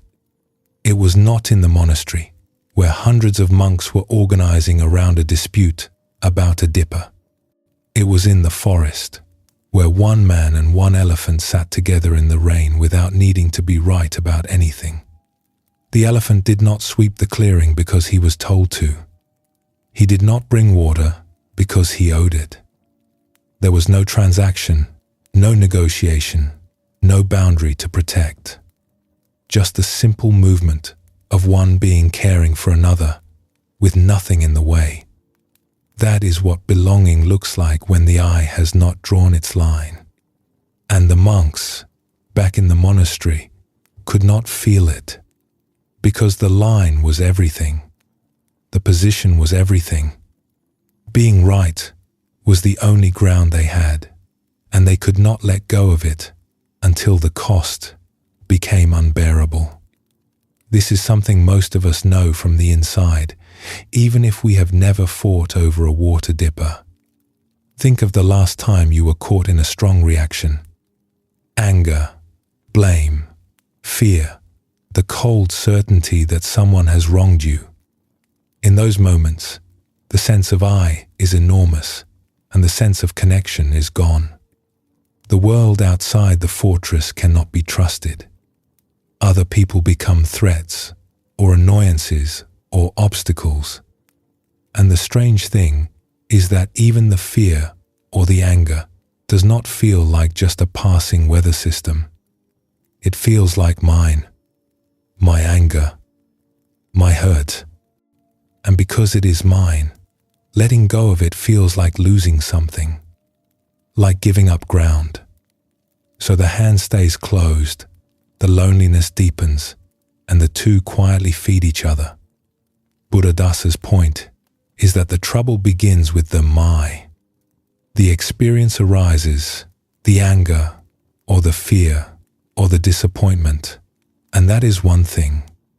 But then the mind adds ownership. My anger, my disappointment, and ownership is what turns a passing experience into an identity. As long as it is mine, it cannot simply pass through. It has to be defended, maintained, justified. The commentaries on the Dhammapada tell of two clans, closely related by marriage and by blood, who shared a river that ran between their territories. Both used the river to irrigate their rice fields. In a dry season, when the water ran low, the farmers on one side built a dam to hold the water back for their own fields. The farmers on the other side were furious. They broke the dam. The first side rebuilt it. Words were exchanged, then insults, then threats. Within days, what had begun as a dispute between a few farmers had spread to the leaders of both clans. Armies were gathered. Lines were drawn. Men stood facing each other across the same river that had always fed them both. The Buddha, who was nearby, heard what was happening and walked to the riverbank. He arrived to find the two armies on either side of the water, ready to charge. He sat down between them. The leaders of both clans came forward, still bristling, each certain that the other side had started it, each certain that his people's claim to the water was the rightful one. The Buddha looked at them. Then he asked a single question. "Tell me," he said, "how much is water worth?" The leaders glanced at each other. "Very little," one of them said. "It is only water. And how much are your people worth?" There was a silence. "Beyond price," the other leader said, slowly. "Then why," the Buddha said, "would you destroy what is beyond price for the sake of what is worth very little?" The leaders stood there. The army stood there. The river kept moving between them, as it always had. No one charged. No one struck. The armies turned around and went home. The Buddha stayed by the river and taught both clans until the peace held. The original dispute was so small. A dam, some water, a dry season, and from that one small claim, "This water is mine, not yours," the whole fabric of belonging tore open. People who had shared meals, shared festivals, shared grandchildren, were now standing across a river with the intention of destroying each other.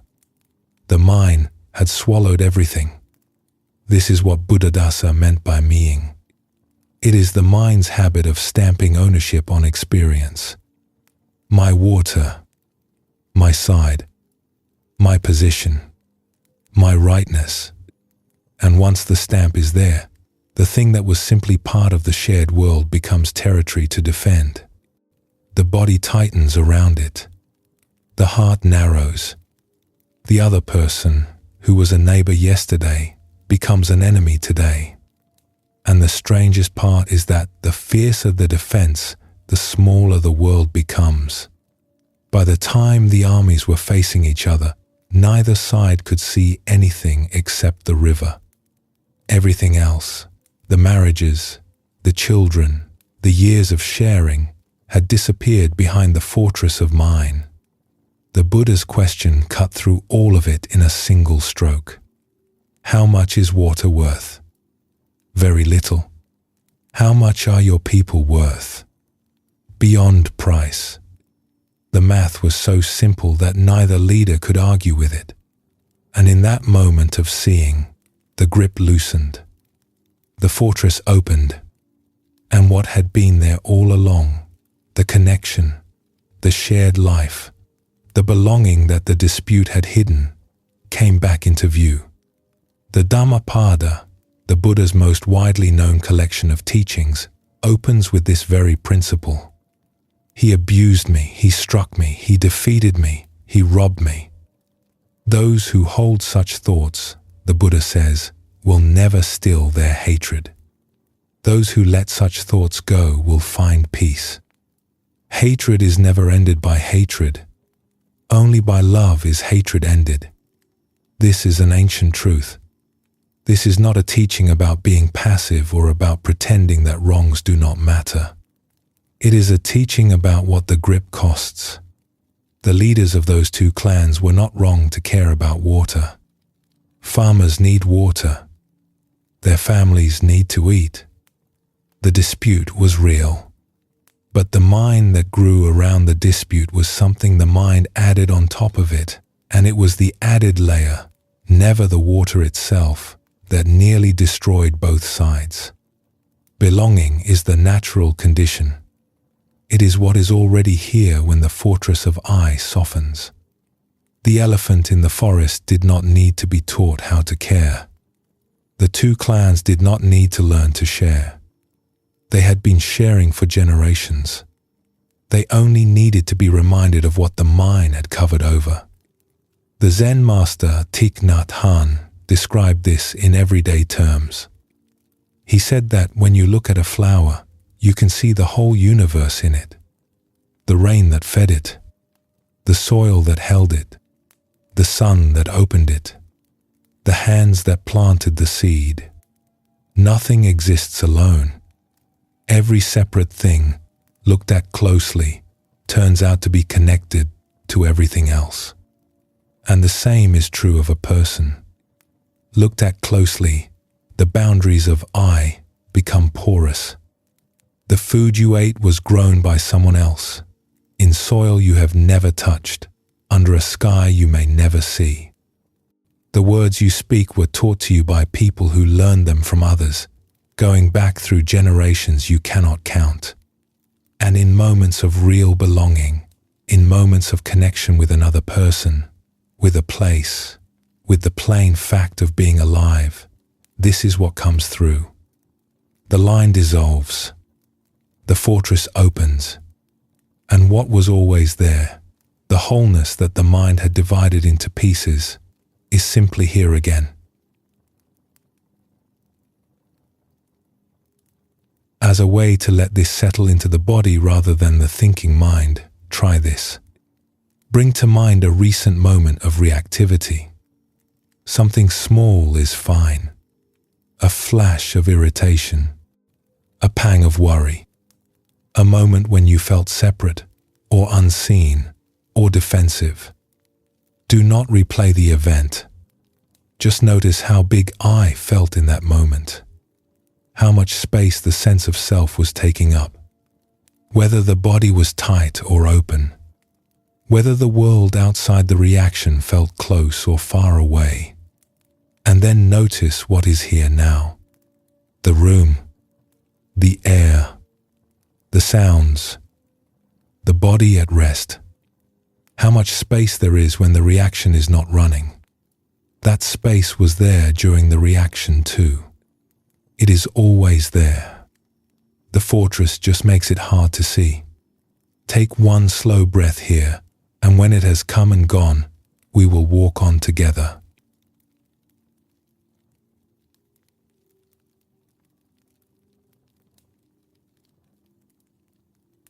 There is a question that runs quietly beneath everything we have explored so far tonight, and it is time to bring it into the open.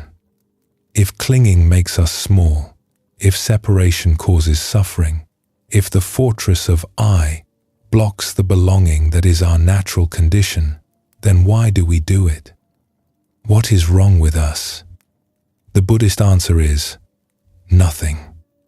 Nothing is wrong with us. Separation is not a disease. It is a design. It is how life takes shape. This is one of the most compassionate teachings in the entire tradition, and one of the most overlooked. The Buddha did not say that the self is a mistake. He said it is a wave. And waves are what oceans do. They rise, they take form, they move through the world with edges and direction and force, and then they dissolve again. The rising is not a failure. The edges are not a flaw. The whole movement, from formlessness into form and back again, is the rhythm of life itself. The difference between suffering and freedom, in this view, is not whether the wave exists. It is whether the wave remembers the water. The Buddha told a story about this. It is one of the oldest accounts in the Pali Canon, and it reads less like a teaching than like a creation myth, a fable about how beings came to feel separate in the first place. He told it to a young monk who had come to him troubled. The monk's family, who were from a high social class, had been shaming him for joining the monastic community. They said he had lowered himself. They said he had betrayed his birth. The monk did not know how to answer them, and their words had gotten under his skin. The Buddha sat with him and began to speak. He did not argue about social rank. Instead, he told a story about the beginning of the world. In the beginning, he said, there was nothing but water. A great, dark, boundless sea. No sun, no moon, no stars. No day and no night. No names. No difference between one being and another. The beings who existed in that time were made of light. They moved through the air. They fed on nothing but their own delight. They were luminous, radiant, and they lived that way for a very long time. The young monk listened. Then, slowly, something changed.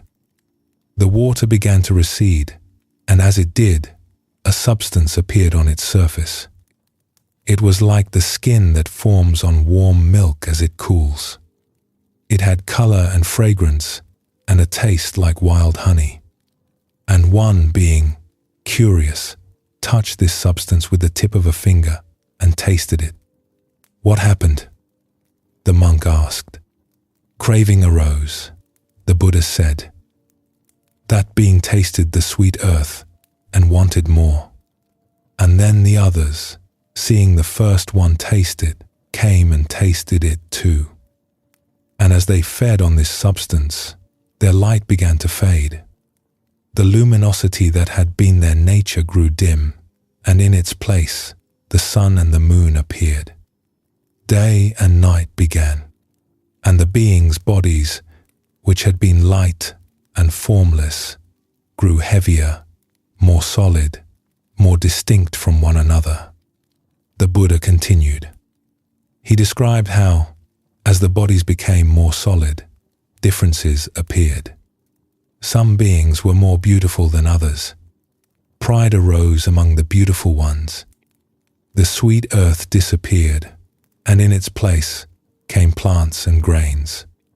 The beings gathered the grain, at first a day's worth at a time, then enough for 2 days, then for a week.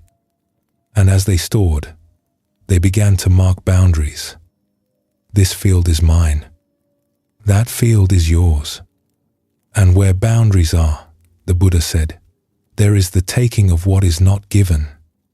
And where there is taking, there is the need for someone to keep the peace. And so the beings chose one among them to settle disputes and protect the fields. He paused. That, he said, is how separation came to be. Not through punishment, not through sin, through tasting, through curiosity, through the natural movement of life from the formless into form. The young monk sat with this for a long time. Then he said, so there is nothing wrong with us. There is nothing wrong with you, the Buddha said. The wave rises. That is what waves do. This story does something that most stories about human imperfection do not. It describes the whole process of taking form, of becoming separate, of developing boundaries and preferences and identities without blaming anyone. The beings did not sin. They tasted. They were curious. They wanted more. And from wanting more, the whole cascade of form and difference and ownership followed, as naturally as milk cooling forms a skin. And there is a detail in the story that is easy to pass over, but that matters. The light did not disappear because it was taken away. The beings were not punished for tasting the sweet earth. The light faded because it was replaced by something denser, something that had its own beauty and its own cost. The sun and the moon appeared. Day and night began. The world became vivid and various in a way it had not been before. Form has its own richness. A wave is beautiful precisely because it has a shape. A face is beautiful because it is this particular face, with these particular lines, this particular expression that no other face will ever have. The Buddhist tradition holds both truths at once. Form is beautiful, and form is suffering when it forgets where it came from. The wave does not need to dissolve in order to be free. It only needs to feel the water moving through it. This is the view that the Buddhist tradition takes of the human condition. The self is not a punishment. It is a phase. It is the current chapter in an ancient story that has been running since the first flicker of form appeared against the background of the formless.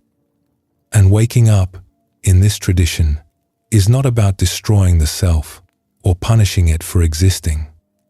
It is about remembering what the self is made of. Water remembering that the wave is temporary. Light remembering that the skin on the milk is not the whole story. There is a line from the writer David Darling in his book Zen Physics that connects this ancient Buddhist image to the deep history of life on Earth. He writes about the earliest complex organisms, tiny beings floating in ancient seas, who were nothing more than bundles of chemistry wrapped in a membrane. And yet, he says, even those first beings showed the beginning of something new, self-interest, purpose, a definite barrier between themselves and everything outside. The foundations for the sense of separation that would one day become a human being worrying about a water dipper or baring its teeth at an old enemy who has not come near in weeks. The membrane was not a mistake. The self-interest was not a crime. They were how life took shape. From single cells to complicated human hearts, the same thing keeps happening. Form arises, edges develop, a self declares itself, and the world divides into inside and outside. And understanding this, really letting it land, does something specific in the body. It takes the shame out of being a person. It stops the exhausting project of trying to fix what was never broken.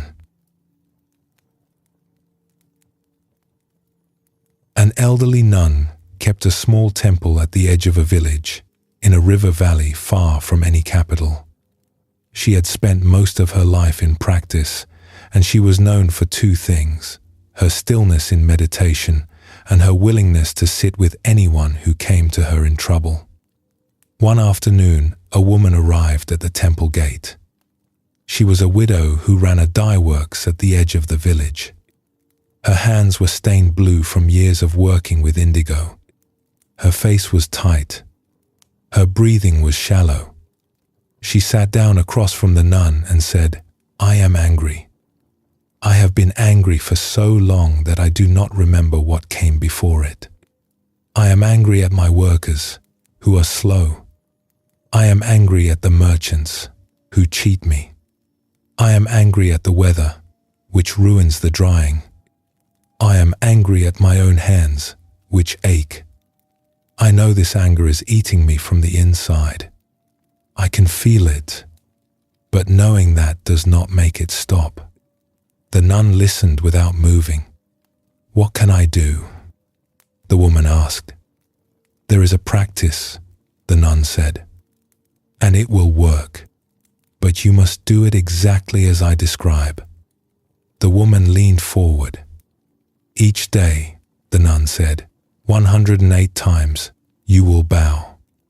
You can spread them through the day, between the vats, before the morning meal, after the last cloth is hung to dry. And with each bow, you will say these words, I forgive you. The woman looked confused. Forgive who? You will find out, the nun said. The woman went back to the dye works. She was not sure she believed in this practice, but the alternative was another month of the same tight face, the same shallow breath, the same grinding anger, and she could not bear that either. She began the next morning. Between batches of cloth, she would step behind the drying racks and bow. In the beginning, the words felt hollow. She said, I forgive you, and thought of her workers who were still slow. She said it and thought of the merchant who had shorted her on salt last month. She said it and thought of her late husband who had left her the dye works and the debt that came with it. She bowed and muttered. Some days she did it angrily, her forehead hitting the ground like a hammer. Some days she barely whispered the words. Her workers noticed the strange new habit but said nothing. One afternoon, her youngest apprentice came around the corner and found her kneeling behind a vat of dye, murmuring. Are you all right? The girl asked. Go back to work, the woman said, and the girl went. Weeks passed. The anger did not disappear. But something else was happening, something she did not notice at first. The words were slowly turning, like a wheel finding a new track. She was saying, I forgive you, to the workers, to the weather, to the merchants, but the words were beginning to land somewhere else, somewhere closer. The faces she was forgiving were growing less distinct. The merchant's face faded. The neighbor's face faded. And behind them all, something was waiting. One morning, mid-bow, it happened. She was kneeling on the packed earth behind the largest vat, the smell of indigo all around her, and she said the words, and they broke open. She understood, in a single breath, who had been on the receiving end of every one of those 108 bows. It was her.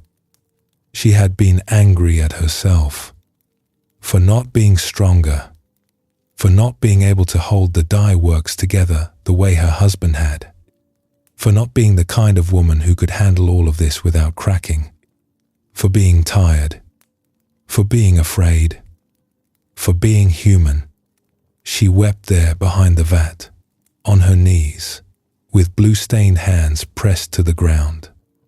And the weeping was not the angry, clenched kind that had been building for months. It was something softer, something that had been waiting underneath the anger all along. Something like relief. When she went back to the nun the following week, her face was different. The tightness had broken. She said, the anger was at me. The whole time. The nun nodded. Separation always begins at home, she said. We draw the first line between ourselves and ourselves, between the person we are and the person we think we should be. Once that line is drawn, every other line follows. This is the heart of what this teaching offers. The contraction, the separation, the sense of being a self that is isolated and under threat is not a personal failing. It is a design. It is how a wave takes shape. It is how a membrane forms around a bundle of chemistry. It is how a child learns where she ends and the world begins. And it is also, eventually, the thing that starts to hurt. Because a design that was once protective becomes, over time, a kind of confinement. The edges that help the wave hold its shape begin to feel like walls. The nun's teaching in the dye works pointed to this exactly. The first line we draw, she said, is between ourselves and ourselves. Between the person we are and the person we think we should be. That inner separation, that war between what is and what ought to be, is the original contraction. It is the first fist, and from it, all the others follow. The anger at the workers, the resentment toward the weather, the disappointment with the world, all of it was the inner verdict, radiating outward. The Buddhist teacher Pema Chodron has said something similar. She describes the moment of contraction as a kind of tightening that happens faster than thought. Something occurs, a disappointment, a criticism, a failure, and before the mind has even formed a story about it, the body has already braced. The jaw tightens, the shoulders rise, the breath shortens, and then the story comes, the narrative about who is to blame and what went wrong, and the contraction hardens into a position. But underneath the story, underneath the blame, there was just the tightening, just the wave pulling its edges in. And the way through is not to knock the walls down. It is not to scold the self for being a self. It is something the nun knew and the Buddha's ancient fable also knew. The way through is to turn toward the contraction with the same tenderness you would offer to any living thing doing exactly what it was made to do. The wave does not need to be ashamed of its edges. It only needs to remember the water. The beings of light did not need to feel guilty for tasting the sweet earth. They were curious. They were alive. They did what living beings do. And the path back to the light is not a punishment for having tasted. It is a remembering, a softening of the edges, a recognition that the form, however solid it feels, is still made of something formless and boundless and unharmed. There is a practice here that asks very little. Just this. Wherever the sense of being a separate self is felt right now, in the body, in the mood, in the familiar shape of being you, see if you can meet it warmly. There is no effort in this, and nothing needs to be fixed or dissolved. There is only the recognition that this is what life looks like when it takes form. A wave, rising, edges forming, and underneath it, water that has never been anything else. The woman in the dye works found this when the bows turned inward. The beings of light had it before they tasted the earth.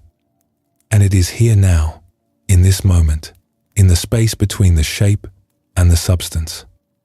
Let the wave settle back onto its water for a moment. When it has, we will continue together.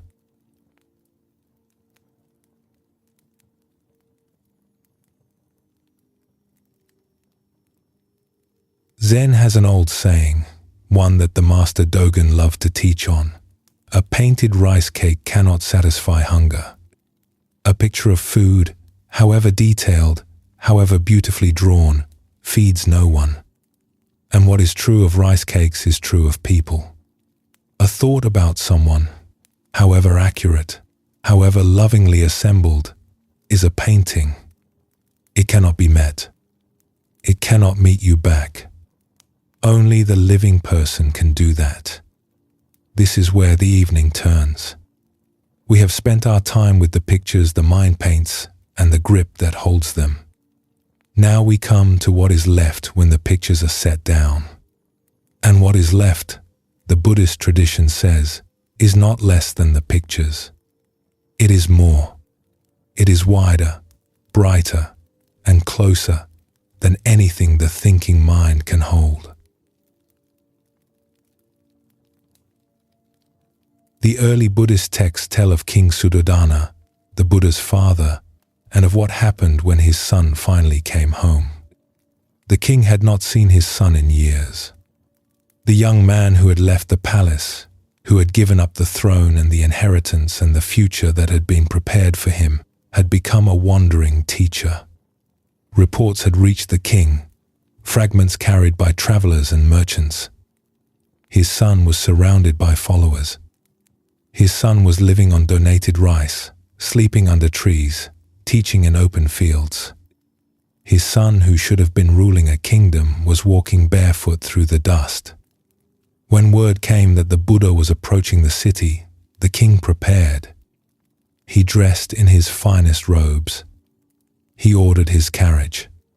He gathered his ministers and his retinue and rode out to meet the teacher who had once been his boy. The crowd was enormous. People lined the road, and at the far end, seated among his followers in a clearing, the king saw him. Calm, still, radiating something the king could not name. The king stepped down from the carriage. He walked forward, and then he stopped, because the figure sitting there was and was not his son. The face was the same. The body, thinner now, was familiar, but everything else was different. The posture, the calm, the way the air around him seemed to hold still. The king had come expecting to see his boy. He was looking at something he did not have a word for. A minister walking beside him said, quietly, "Your Majesty." "He is there." "I know he is there," the king said, "but I do not know what to call him." He stood for a long time, watching, and what he felt was not the joy he had expected. It was something closer to loss, like a man who has been thirsty for years and finally reaches a spring, only to find that the water will not rise to his lips. Like someone who has been longing for a distant loved one and, when they finally appear, sees only a painted portrait. The living person was right there, but between the king and the person sat a picture, thick and familiar, and the picture was all the king could see. He was supposed to inherit the kingdom, the king said to the minister, and his voice was hoarse. He was supposed to sit on the throne after me. He was supposed to build roads and temples and lead armies. I raised him for that. I prepared him for that. And instead, he sits in the dust and begs for his food. The minister said nothing. "What honor is there in this?" The king said, "What glory?" The Buddha, who had been watching his father approach, saw all of this. He saw the longing and the disappointment. He saw the image that stood between them, my son. The king was not seeing the man in front of him. He was seeing the painted portrait he had been carrying in his mind for years, the son who should have been, the future that should have happened, the version of this life that would have made the king's own sacrifices feel worthwhile. "Father," the Buddha said, and the word itself was a door. "The kingdom you wanted me to inherit is a kingdom that passes. The wealth you wanted me to hold is wealth that cannot be kept. What I have found does not pass. It does not depend on borders or armies or the turning of seasons." The king listened. He did not fully understand, but something in the voice, something in the stillness reached him. And very slowly, so slowly that the ministers around him might not have noticed, the painted portrait began to thin.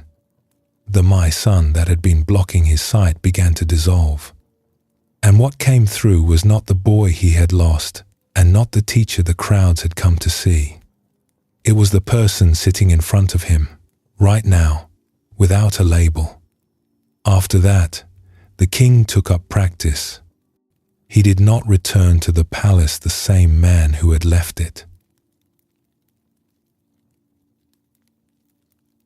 The Buddhist teaching in this story applies to every relationship, not just the bond between a father and a famous son. No one has ever been known through the thoughts we carry about them. A thought is a snapshot, a moment frozen, and a person is a living, moving event. Every thought we have about someone, no matter how accurate it once was, is a picture of who they were at a single point in time. It cannot capture who they are now, in this moment, because this moment is still unfolding. The snapshot is already old, and yet we relate to the snapshot as though it were the person. We walk into a conversation with our partner or our child or our oldest friend, and we are already carrying the portrait. We know what they are going to say. We know how they are going to react. We know who they are, or we think we do, and that knowing is a wall between us and the living person in front of us. Zen master Shunryu Suzuki said that in the beginner's mind there are many possibilities, but in the expert's mind there are few. This applies to people as much as to practice. The longer we have known someone, the more expert we become in our picture of them, and the less room there is for them to surprise us, to change, to be something other than what we expect. And people do change, constantly, in small ways and large ones. The portrait cannot change with them. So the portrait falls further and further behind the person, and the relationship, without anyone intending it, becomes a conversation between two paintings. The practice of intimacy, in the Buddhist tradition, is a practice of unknowing, of setting down the portrait and meeting the person, of letting go of the thoughts about them, the memories, the judgments, the predictions, and simply being present with whoever is here right now. And the same movement that frees the other person from our story of them also frees us from our story of ourselves.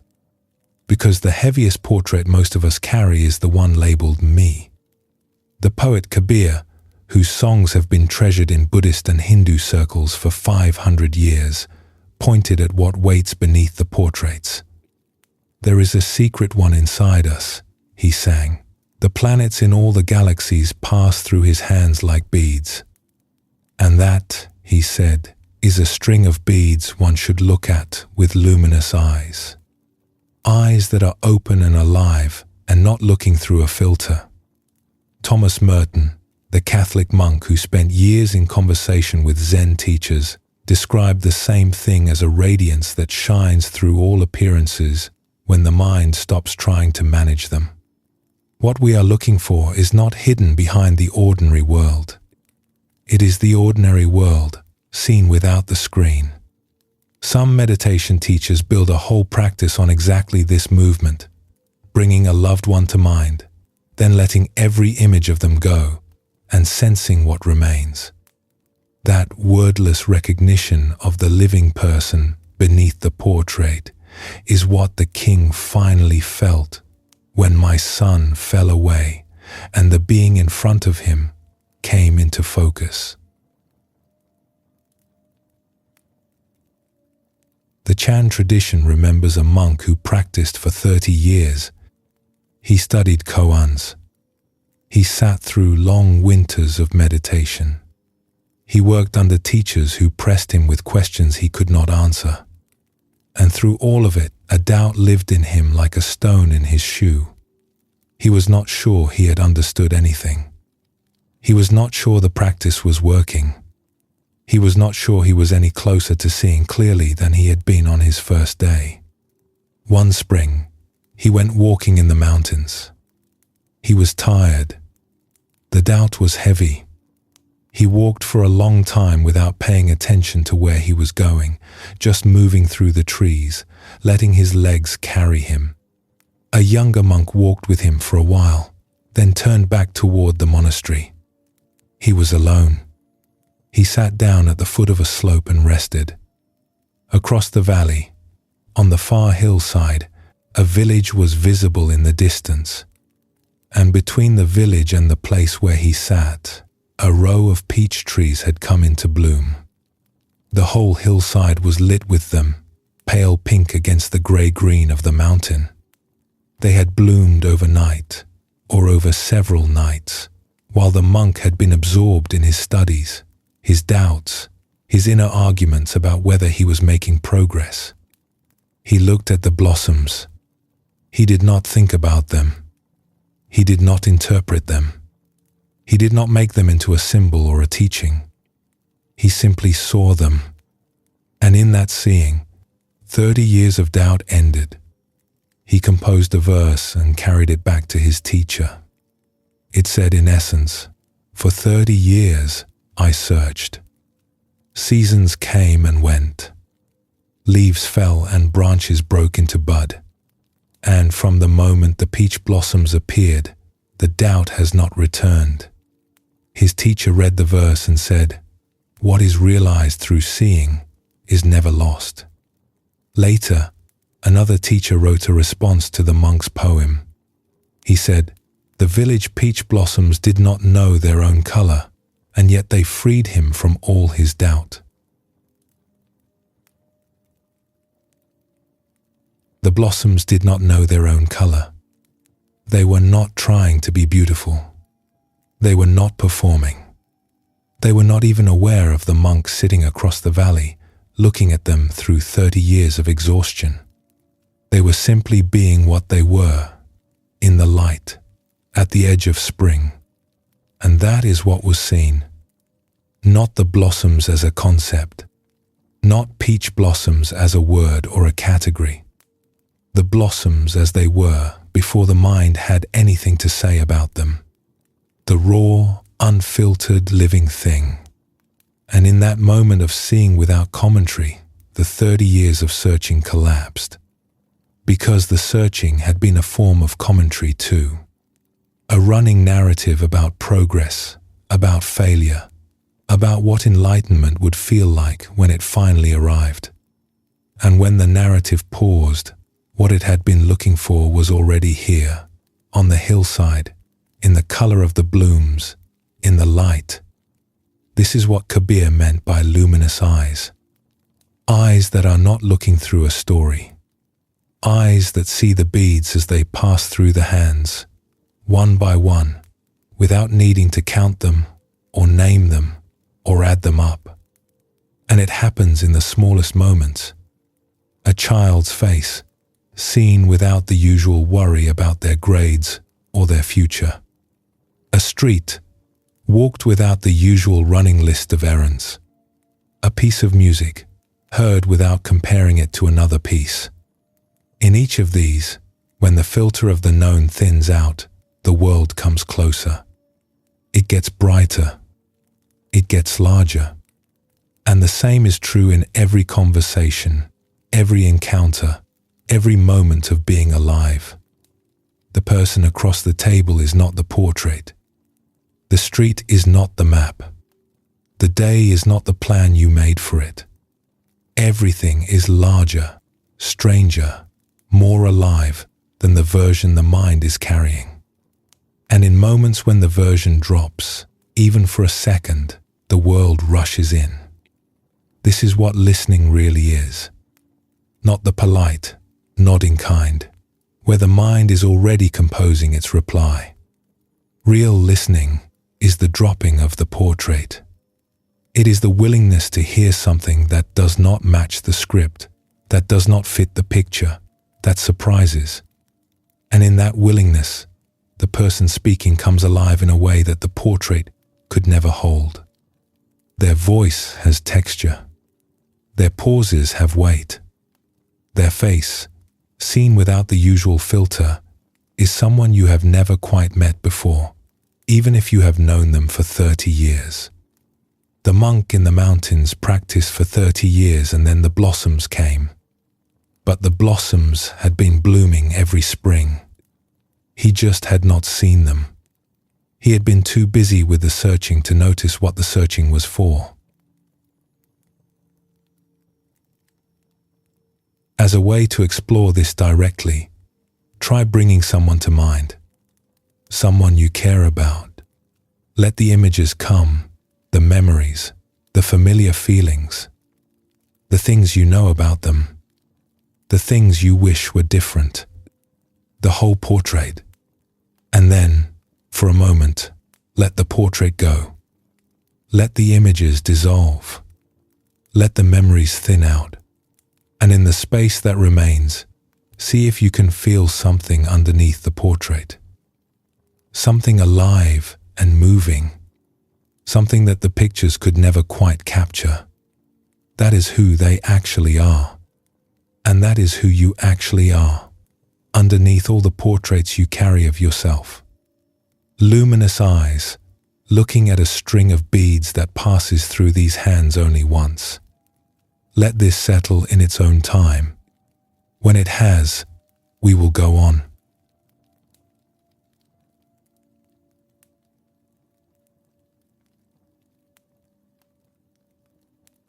The Buddhist tradition sometimes describes the path of awakening as a bird that needs two wings to fly. One wing is the sudden glimpse, the moment when the grip loosens and something opens and the whole sky is visible. The other wing is the slow, patient work of cultivation, the daily practice, the returning again and again, the building of a life that can hold what the glimpse reveals. A bird with one wing cannot fly. It circles on the ground, or it lifts for a moment and crashes. Both wings are needed. This is one of the most practical teachings in all of Zen, and one of the most easily misunderstood, because most people lean toward one wing or the other. Some lean toward the sudden. They want the breakthrough, the flash, the moment when everything changes. They read about the peach blossoms and think, where is my hillside? Others lean toward the gradual. They sit every day. They count their breaths. They follow the instructions, and they measure their progress the way they might track a project at work. Both are real. Both have value. And both, taken alone, become traps. The life of the Japanese Zen master Hakuin is the clearest example in the whole tradition of what happens when the sudden wing flies without the other. Hakuin was a young monk during a winter retreat at a mountain temple. He had been wrestling with the Koan Mu, the foundational riddle of Rinzai Zen, for a long time. And one night, in the pre-dawn hours, the sound of a distant temple bell broke through his concentration, and something opened. He crossed a threshold. The experience was overwhelming.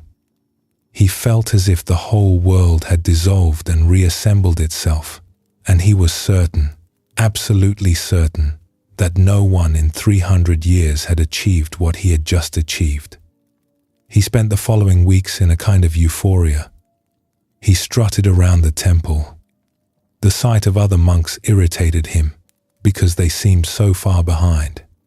He could not believe that these people, practicing the same Dharma he practiced, had not seen what he had seen. He felt separate from them, elevated, finished. Then he heard about a teacher. A wandering monk told him about an old hermit who lived in a hard-to-reach village in the mountains, a man who accepted almost no students and who was said to be the most demanding teacher in the country. Hakuin made the journey. He arrived at the hermitage full of confidence. He sat before the old man and presented his understanding. He described his breakthrough. He waited for confirmation. The old man looked at him for a long time. Then he said, "Tell me, what do you understand?" Hakuin spoke at length. He described his experience. He recited his insights. He laid out the whole glowing landscape of his realization. The old man said, "You are a hole dweller." Hakuin was stunned. "What do you mean?" You have crawled into a hole and pulled the lid shut. You think you are in the sky, but you are underground. Your realization is real, but you are clinging to it. And a person who clings to a realization is as stuck as a person who has never had one. Hakuin protested. He described the experience again in more detail, with more certainty. The old hermit listened, and his face did not change. "Hole dweller," he said again. What followed were months of the hardest practice of Hakuin's life. The old hermit assigned him koans that he could not penetrate. He questioned him relentlessly. He refused to confirm anything Hakuin offered. Every time Hakuin presented an insight, the old man dismissed it. Every time Hakuin thought he had broken through to another level, the old man said, "Deeper." Again. More. He treated the breakthrough, which Hakuin had been so proud of, as a starting point rather than an ending. And slowly, over time, something deeper opened. The pride burned away. The certainty dissolved. And what grew in its place was something less dramatic, but more durable. A steadiness. A depth that did not need to announce itself. A practice that no longer depended on feeling special. Hakuin later said that without the old hermit's refusal, he would have spent the rest of his life in that hole, mistaking a glimpse for the whole sky. He went on to become one of the most important Zen teachers in Japanese history, and he never forgot the lesson. In his later years, he taught that the deeper the understanding, the more devotedly one must continue. He did not mean strain. He meant honesty, humility, and less attachment to the feeling of having arrived. This is the first trap, clinging to the sudden. Treating a moment of opening as a trophy. Putting the experience on a shelf and standing guard over it.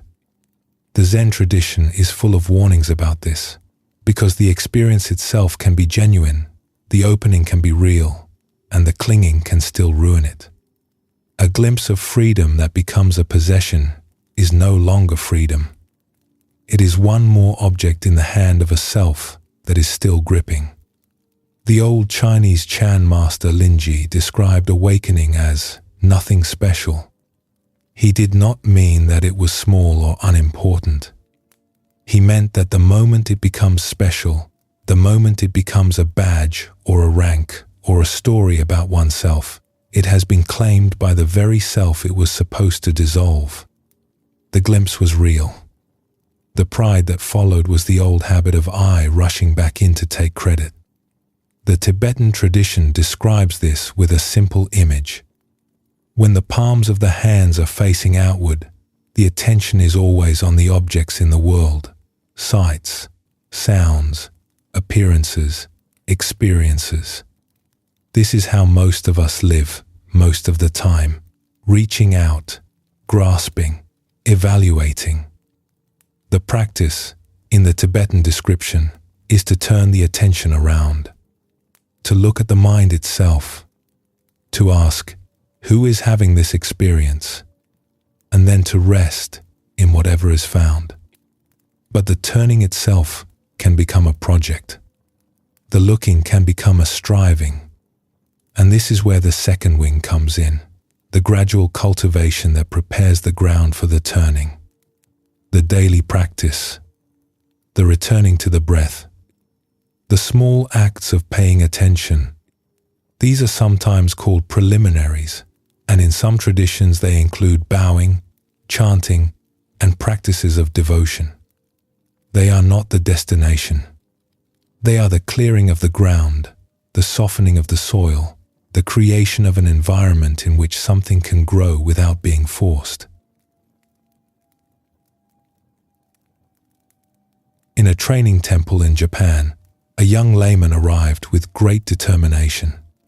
He had heard that one of the virtues of training was to rise before the others and do as many chores as possible before the morning bell. Secret work, offered without recognition.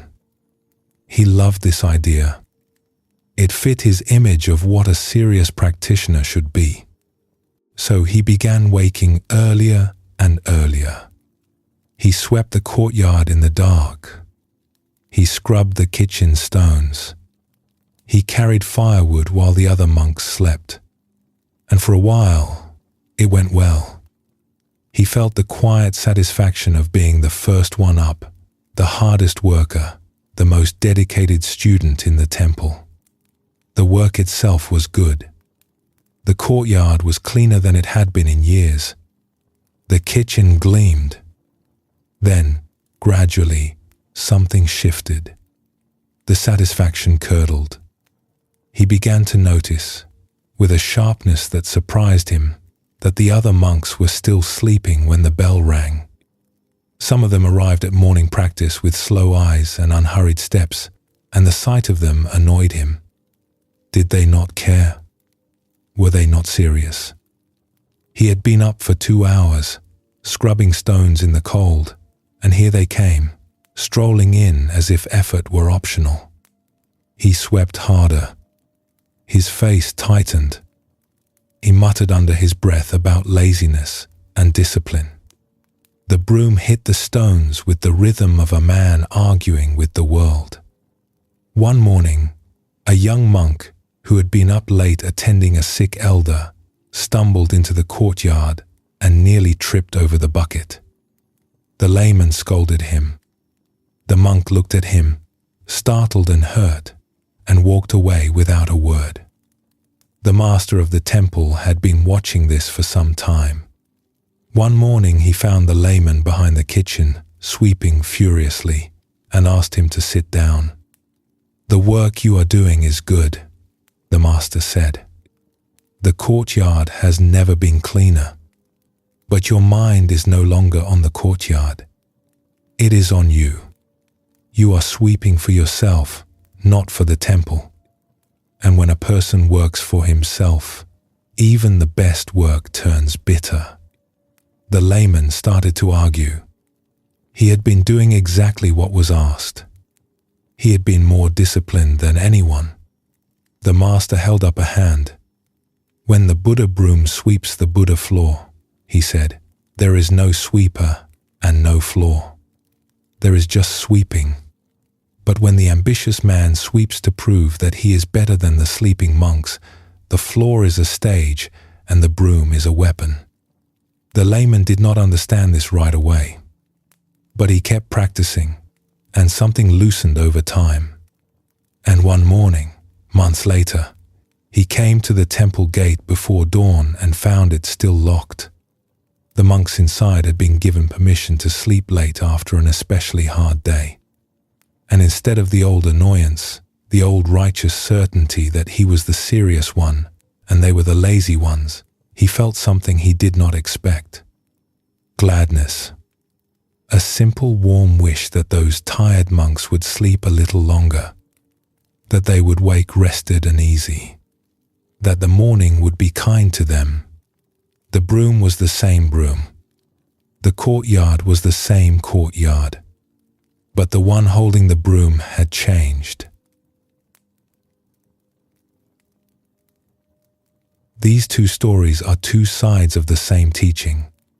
Hakuin's trap was clinging to the sudden, making a trophy out of a breakthrough. The layman's trap was clinging to the gradual, making a competition out of practice. Both were real practice. Both had value. And both, without the corrective of the other wing, turned into prisons. The sudden without the gradual is a flash with no ground to land on. The gradual without the sudden is a treadmill with no destination. What the tradition asks for is both the willingness to be broken open and the patience to do the slow work of living with what the opening reveals. The glimpse and the broom, the peach blossoms and the courtyard, the sky seen in a moment and the daily practice of not forgetting it.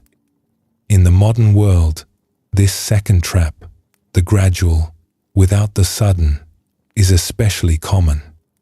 The language of self-improvement, of streaks and goals and measurable progress has crept into the way many people approach meditation and inner life. Practice becomes a productivity tool. Minutes on the cushion are tracked the way steps are counted. And the question underneath all of it, am I doing it right, is the voice of a self who is still managing the project, still gripping, still sweeping the courtyard for an audience. The Zen tradition's answer to, am I doing it right, is itself a kind of koan, because the asking is both necessary and the obstacle. The caring is real. The effort matters. And the moment the effort becomes about the one making the effort, the bird loses a wing. The Soto Zen teacher Kosho Uchiyama had a phrase for the alternative. He called practice opening the hand of thought. A thought is something the mind grasps, the way a hand closes around an object. Practice is the opening of that hand, over and over, without keeping score. The sitting matters. The returning to the breath matters. The sweeping of the courtyard matters. But the measuring of how well you are sitting, the judging of whether the returning was fast enough, the comparing of your courtyard to someone else's courtyard, all of that is the hand closing again, this time around the results. And a bird flying on one wing, no matter how strong, just goes in circles. As a way to feel this in the body, see if you can notice the quality of effort right now. Not the effort of doing something hard, but the subtle effort of trying to be present, trying to listen, trying to do this well. There may be a leaning forward somewhere, a slight tension behind the eyes, a feeling of trying. And if you can find it, let it soften, not by stopping the attention, but by letting the trying dissolve while the listening stays. Like sitting by a fire and realizing you have been sitting forward on the edge of the chair. You can lean back. The fire is still there. The warmth still reaches you. But the effort of reaching toward it is gone. Both wings. The fire and the leaning back. The opening and the ease. Whenever it feels right, we will continue.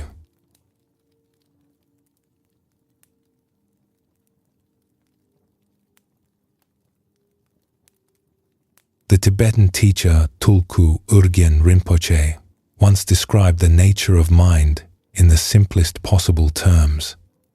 He said it is very, very open and very spacious, like a totally open sky. Space has no center or edge.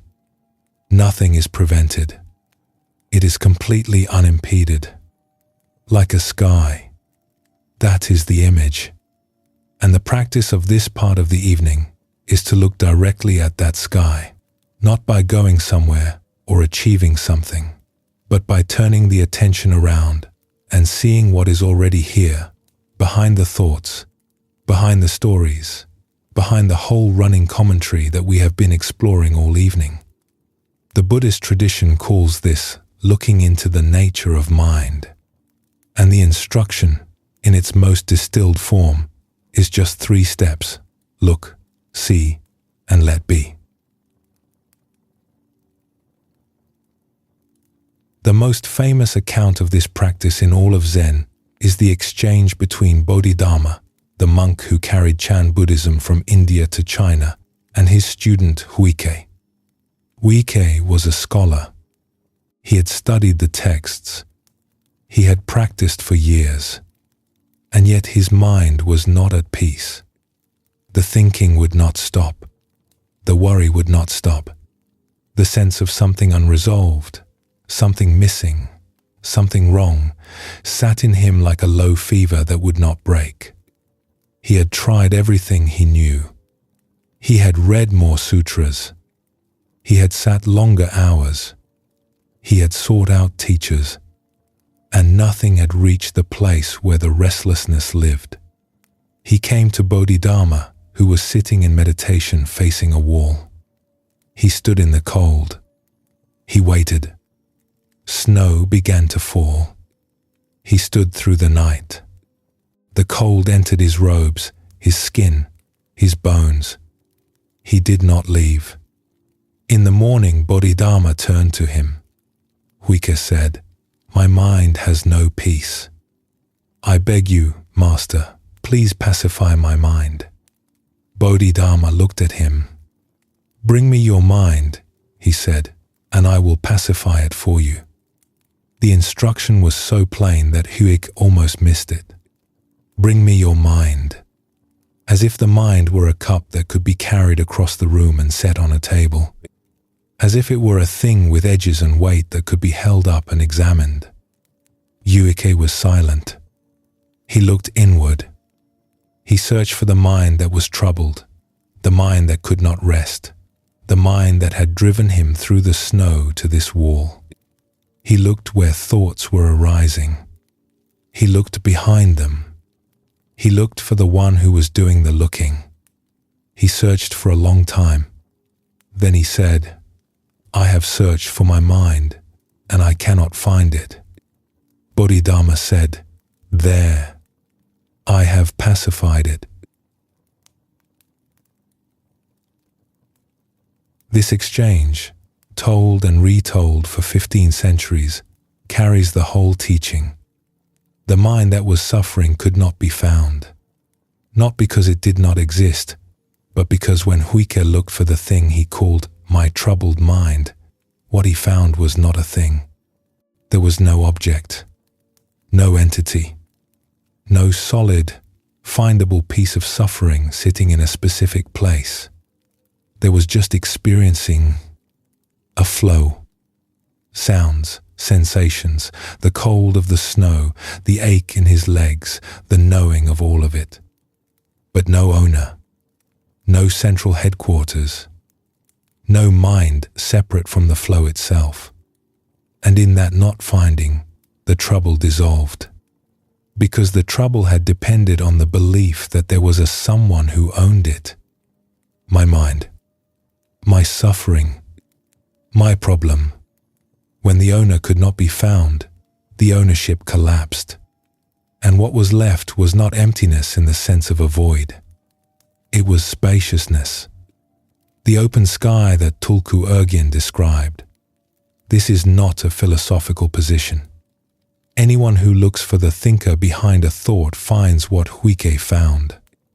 There is thinking, yes. There are thoughts arising and dissolving.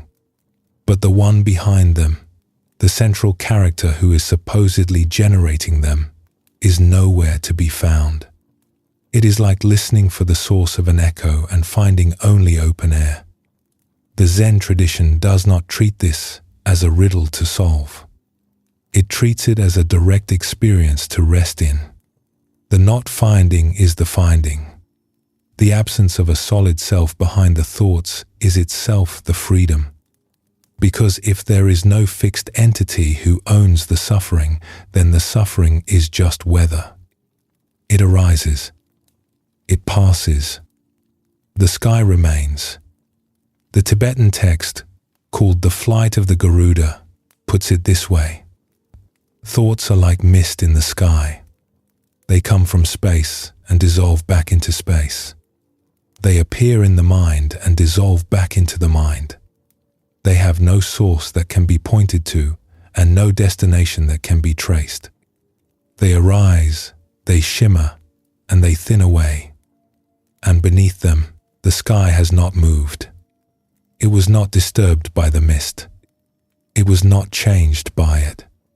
It was not improved by a clear day or damaged by a cloudy one. The sky is what remains when the weather passes. And the sky, in this tradition, is not blank. It is knowing. It is awake. It is, in the words of the Tibetan masters, both empty and aware. Empty because no fixed thing can be found there. Aware because knowing is happening, this very moment, without anyone needing to make it happen. This is what the footprints of birds in the sky means, a phrase that appears in the old Zen texts. The mind's true nature is like a sky in which birds have been flying. The flight happened. The movement was real, but no trace remains. No footprint. No scar. The sky is as open after the flight as it was before.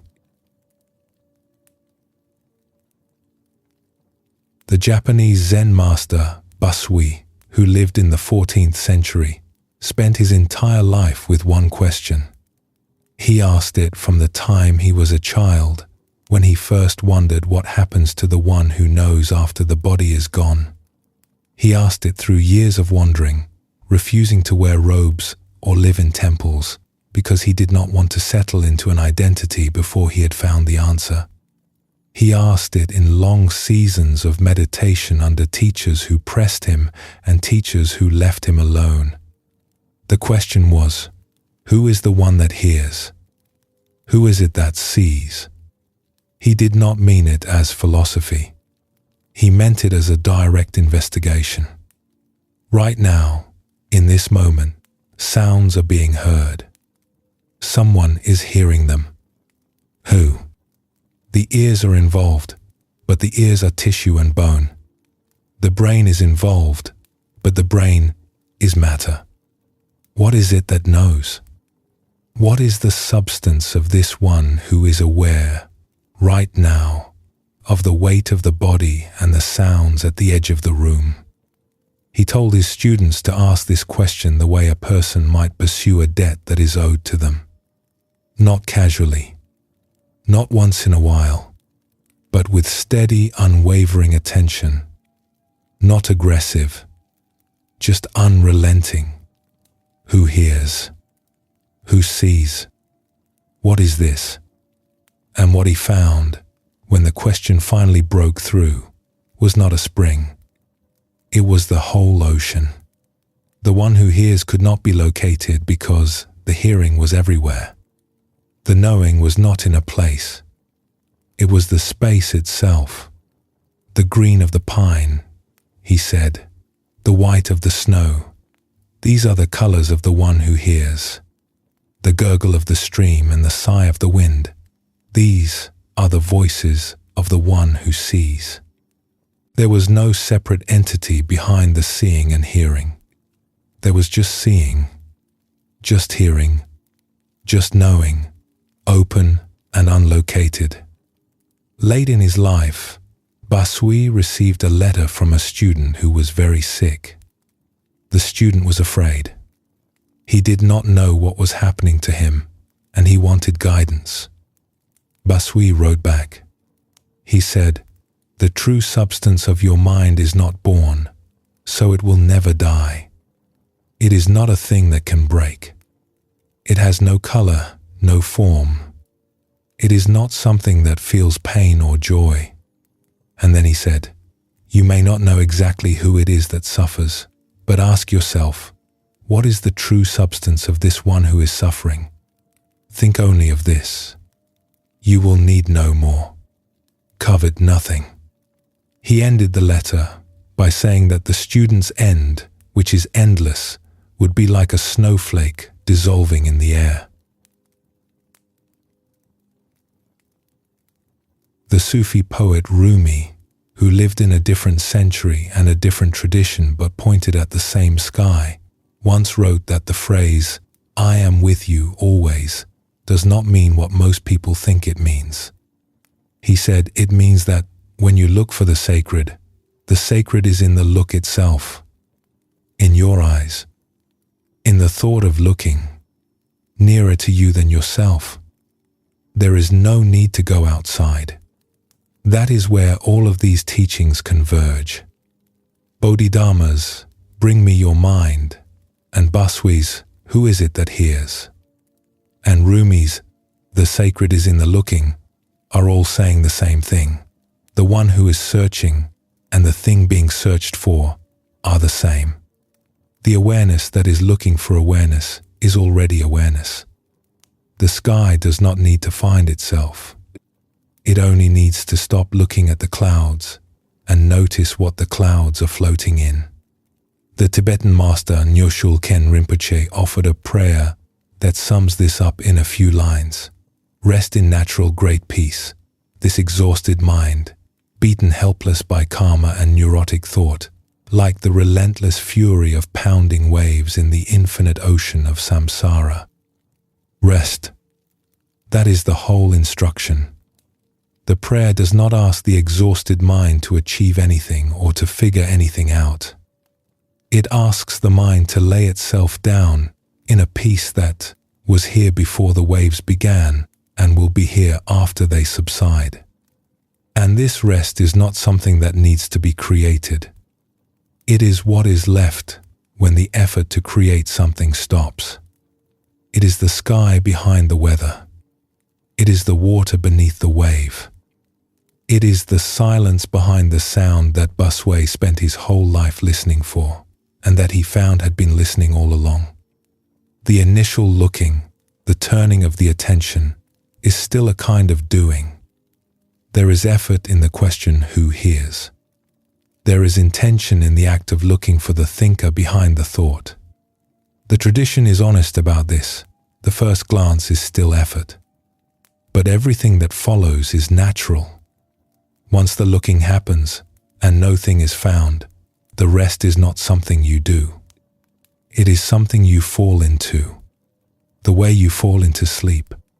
The way a held breath releases when it is noticed. The awareness that remains after the looking is not produced by the looking. It was already there. The looking just cleared the way.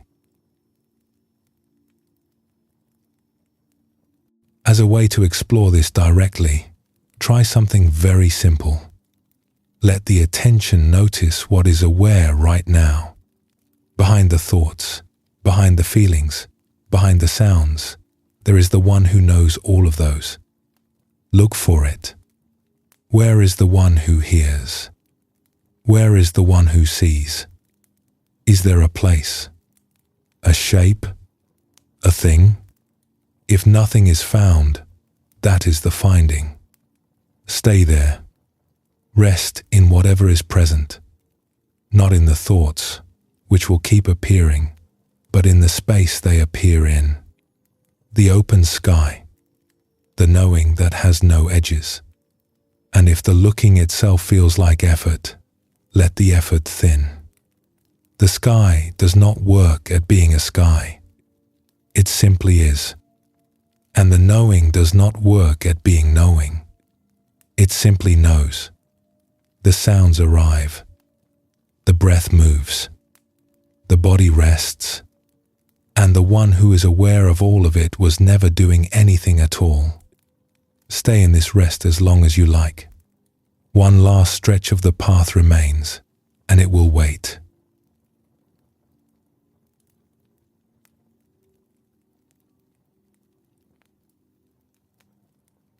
The Japanese Zen master Hakuin, in his Song of Zazen, wrote, "All beings by nature are Buddha, as ice by nature is water. Apart from water there is no ice. Apart from beings, no Buddha. Ice and water. That is the whole teaching, brought down to the simplest image the mind can hold. The ice is real. It is cold, it is solid, it has edges, and it is made entirely of water. It was never not water. It will never be anything other than water. The freezing, the taking of shape, the hardening into a particular form, these are real, and they are temporary. The water was there before the ice, and it will be there after." Hakuin's song ends with a question that sits at the center of everything we have explored tonight. Truly, is anything missing now? Nirvana is right here, before our eyes. This very place, the lotus land. This very body, the Buddha. Is anything missing now? That is the question this final stretch of the evening is about. Not as a trick, not as a test, but as a genuine inquiry Is there actually something absent from this moment? Or have we been looking for something that was here the whole time?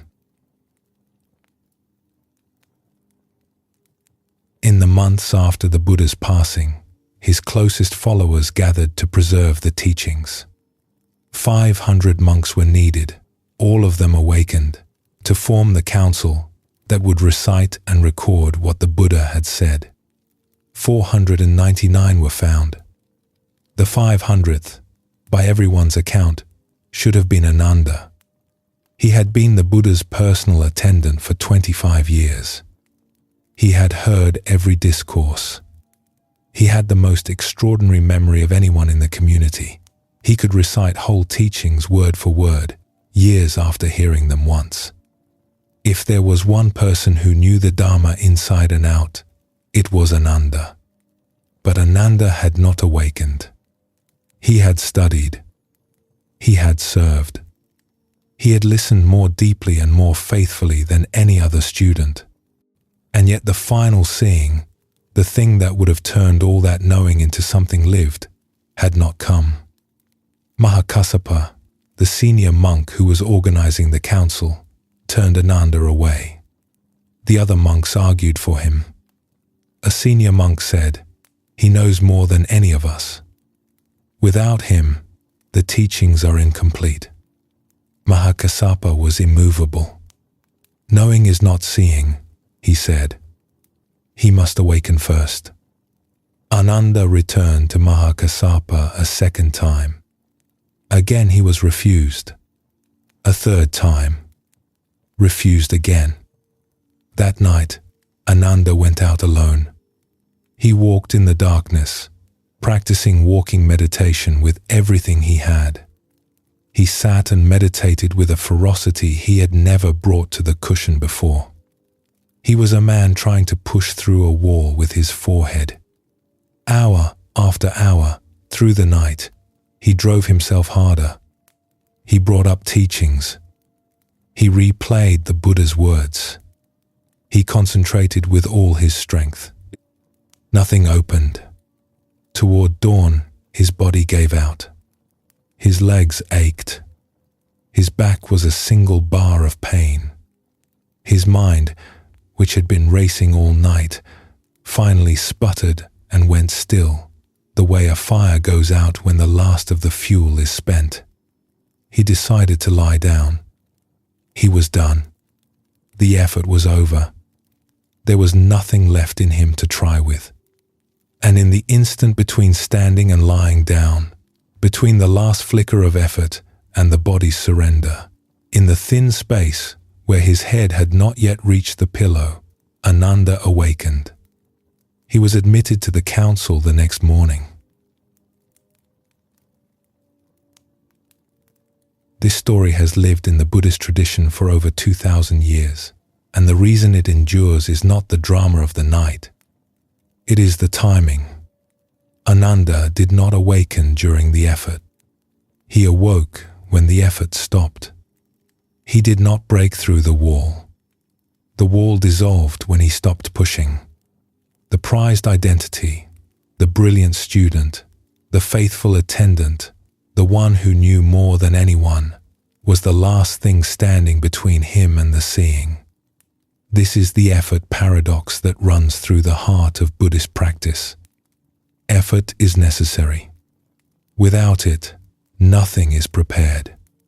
Ananda's 25 years of service, his listening, his devotion, his extraordinary memory, all of that was real, and all of it mattered.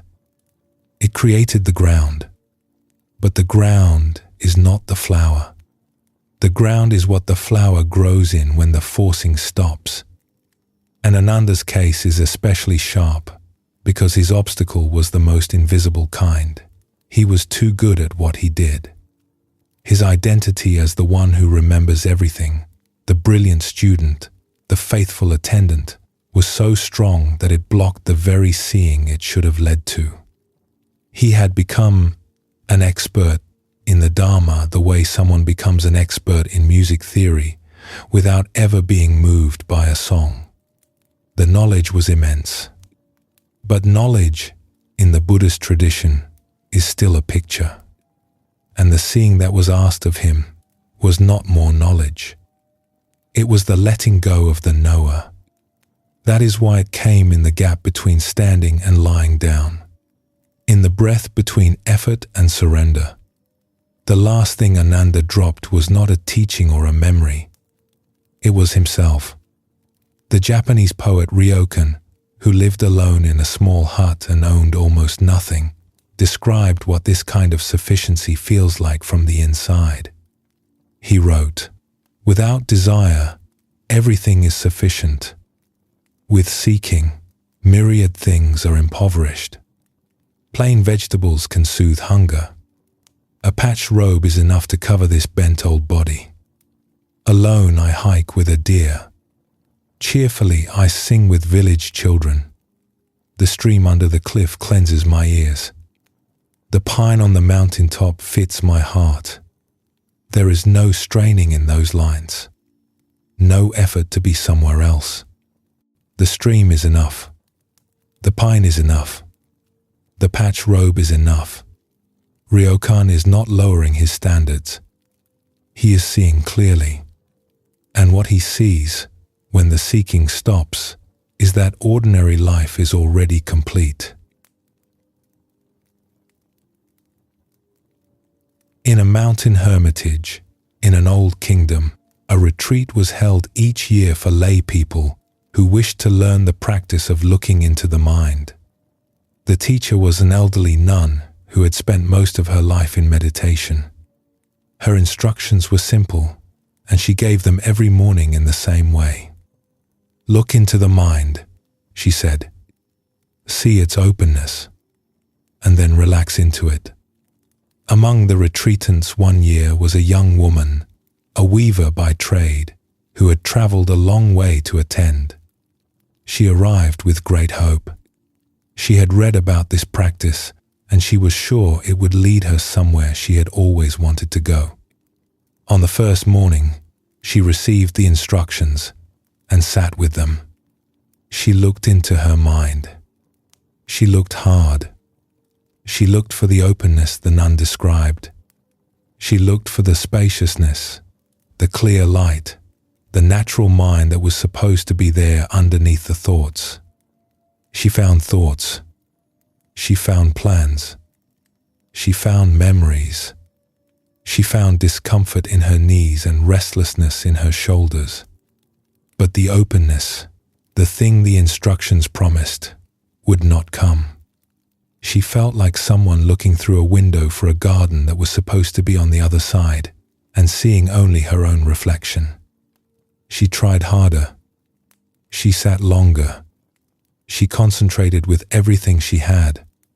On the second day and the third, she sat until her legs went numb, pushing into the practice the way a person pushes into a locked door. She watched other retreatants sitting with what looked like ease, their faces calm, their bodies still, and she felt the familiar sting of falling short. She was doing it wrong. She was not deep enough. She was not ready. On the fourth day, at the well, where the retreatants filled their water jars, she confided in another woman. "I cannot find it," she said.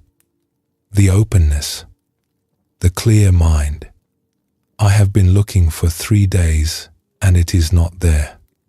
I think I am not the right kind of person for this practice." The other woman set her jar on the stone ledge. "I cannot find it either," she said. "But I am starting to think the looking is the problem." The weaver carried that sentence back to her seat like a pebble in her palm. That night, she made a pact with herself. Whenever she caught herself straining, even toward openness, even toward the very thing the instructions described, she would simply stop. She would relax, and she would stay awake in the relaxing. She would not try to see anything. She would not try to be anything. She would just notice the trying and let it go and see what was left. The last days of the retreat were different. She sat, and when the effort appeared, she softened it. She did not try to see emptiness. She did not try to find natural mind. She simply noticed the trying and let it go, and stayed present with whatever was left. On the evening of the 6th day, sitting by the window of the meditation hall with the last light coming in, she was not trying to do anything at all. And in that not trying, the thing the instructions had described was simply there. Open, spacious, unforced. It had not arrived from somewhere else. It was what had been here the whole time, covered over by the effort to find it. The next morning, she went to the old nun. "It was here all along," she said. The nun nodded. "It was here all along," she said. The straining was the only thing covering it. The Indian poet Kabir, writing 5 centuries ago, used the image of a musk deer to describe this same thing. The musk deer carries a gland that produces one of the most beautiful fragrances in the natural world. And the deer, in the old telling, is drawn by this scent. He smells it everywhere. He follows it through the forest, pushing through undergrowth, crossing streams, climbing ridges. He searches and searches, season after season, driven by a longing he cannot name. And then one day, worn out from the search, he lies down to rest. And in the stillness, in the pause, the fragrance rises from his own body, from his own skin. It was him. He was carrying the thing he was looking for, and the searching was the only thing that kept him from knowing it. This is the gentlest version of the effort paradox. The deer is not blamed for searching. He is not told he was foolish. The scent was real. The longing was real. The miles he covered were real. But the searching was pointed in the wrong direction. The fragrance was not out there in the forest. It was right here, rising from his own body, closer than his own breath. This is the story of most human seeking. The next book, the next retreat, the next technique, the next teacher, the next version of oneself that will finally be good enough. The search feels necessary. It feels urgent. And the urgency is the very thing that keeps the seeker from noticing what is already present, because searching implies that the thing sought is elsewhere. And the moment elsewhere enters the mind, the present moment is dismissed as insufficient, as the in-between, as the waiting room, and life keeps happening in the waiting room while the seeker looks for the door.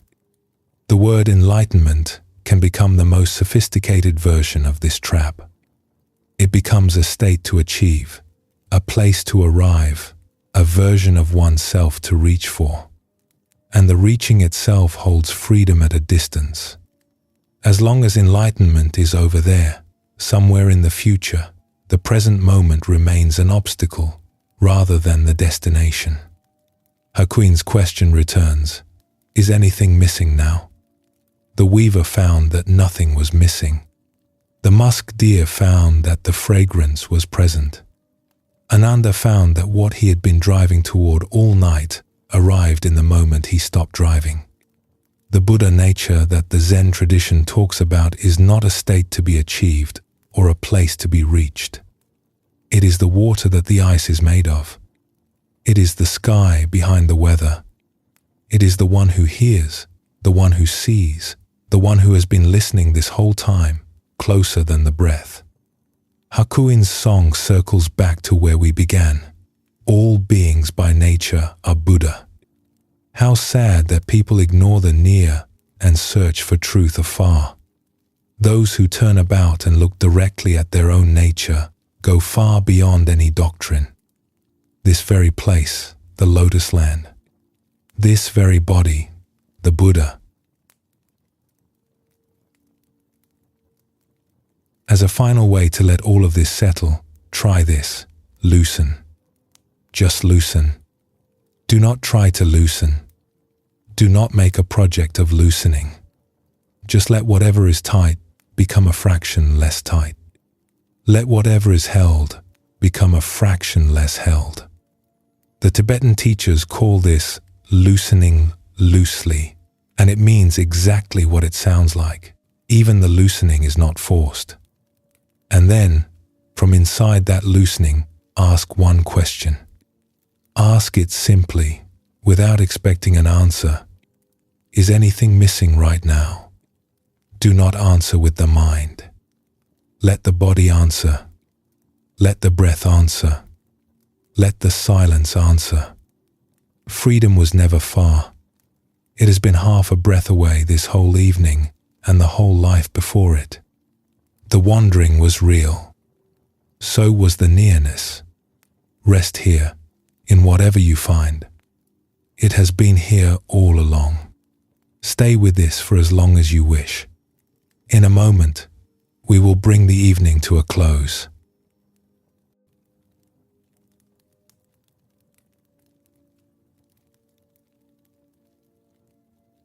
Tonight, we have traveled a long way without going anywhere. We began with the nearness of return, with fingers that never moved and a door that was never closed. We explored the wave and the water, the pictures on the screen, the grip that makes us small, and the belonging that was waiting behind the fortress of I. We saw how separation is not a flaw but a design, how form arises from the formless and can remember what it is made of. We looked at the mind and found no thing, and in the not finding, the sky. And we came at last to the simplest question the tradition knows. Is anything missing? Plain vegetables can soothe hunger. A patched robe is enough. The stream under the cliff cleanses the ears. The pine on the mountaintop fits the heart. These were Ryokan's words, and they are not the words of a man who has given up. They are the words of a man who has stopped searching and found that everything was already here. There is no need to remember any of it. Teachings like these do not work the way facts work. They are less like notes taken in a classroom and more like rain falling on a field. The rain does not ask to be remembered. It soaks in, and weeks later, something green comes up where it fell. Whatever was needed from this evening has already gone where it needed to go. The rest can be released without any loss. The Zen master Dogen wrote that the whole moon and the entire sky come to rest in a single drop of dew on a blade of grass. He meant that the vast does not need a vast container. Everything true that was said tonight can live in something as small as one breath. Half a breath, even. And breaths will keep arriving, all through the night and all through tomorrow, each one carrying the whole of it. Tomorrow, there will be a kettle, or a window, or a face across a table.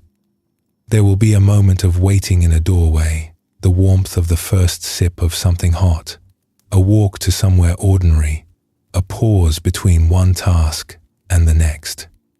Any of these can be the half-breath. None of them has to be. Freedom does not keep an attendance sheet. The door simply stays open, and life keeps offering small chances to walk through it. A sound noticed, a hold softened, a person seen freshly for just a second. These moments cost nothing and ask for nothing. They were happening long before tonight gave them names, and they will go on happening whether or not anyone is counting. And now, the night. The body has known how to set a day down since before it knew any words. Every evening of your life, it has loosened what the hours wound tight, lowered what was carried, and returned on its own to the slow rhythm underneath everything. It does not need instructions. It only needs permission. So let the shoulders give their weight to whatever holds them. The breath can find its own pace, unmanaged. And the day, with everything done and undone in it, can become simply something that happened, resting now inside a larger stillness that has room for all of it. If thoughts return in the dark, as thoughts do, nothing has gone wrong. They are guests. The house is large. They can wander the halls while the host rests. There is no version of this night that can be done incorrectly, because there is nothing here to accomplish. Lying still counts. Drifting counts. Listening counts. Whatever happens between now and morning is the mind doing what minds have always done, inside an awareness that has never once been disturbed by it. Even these words can be set down now. They have done their work in the hearing. What remains when they fade is what was here before they began. However far anyone wanders, the return is half a breath away. It is never too late. So let this be the last thing carried out of tonight, the willingness to loosen and the trust that what you are looking for has never been anywhere else. Sleep well, and thank you for spending this time with us here at Midnight Monk.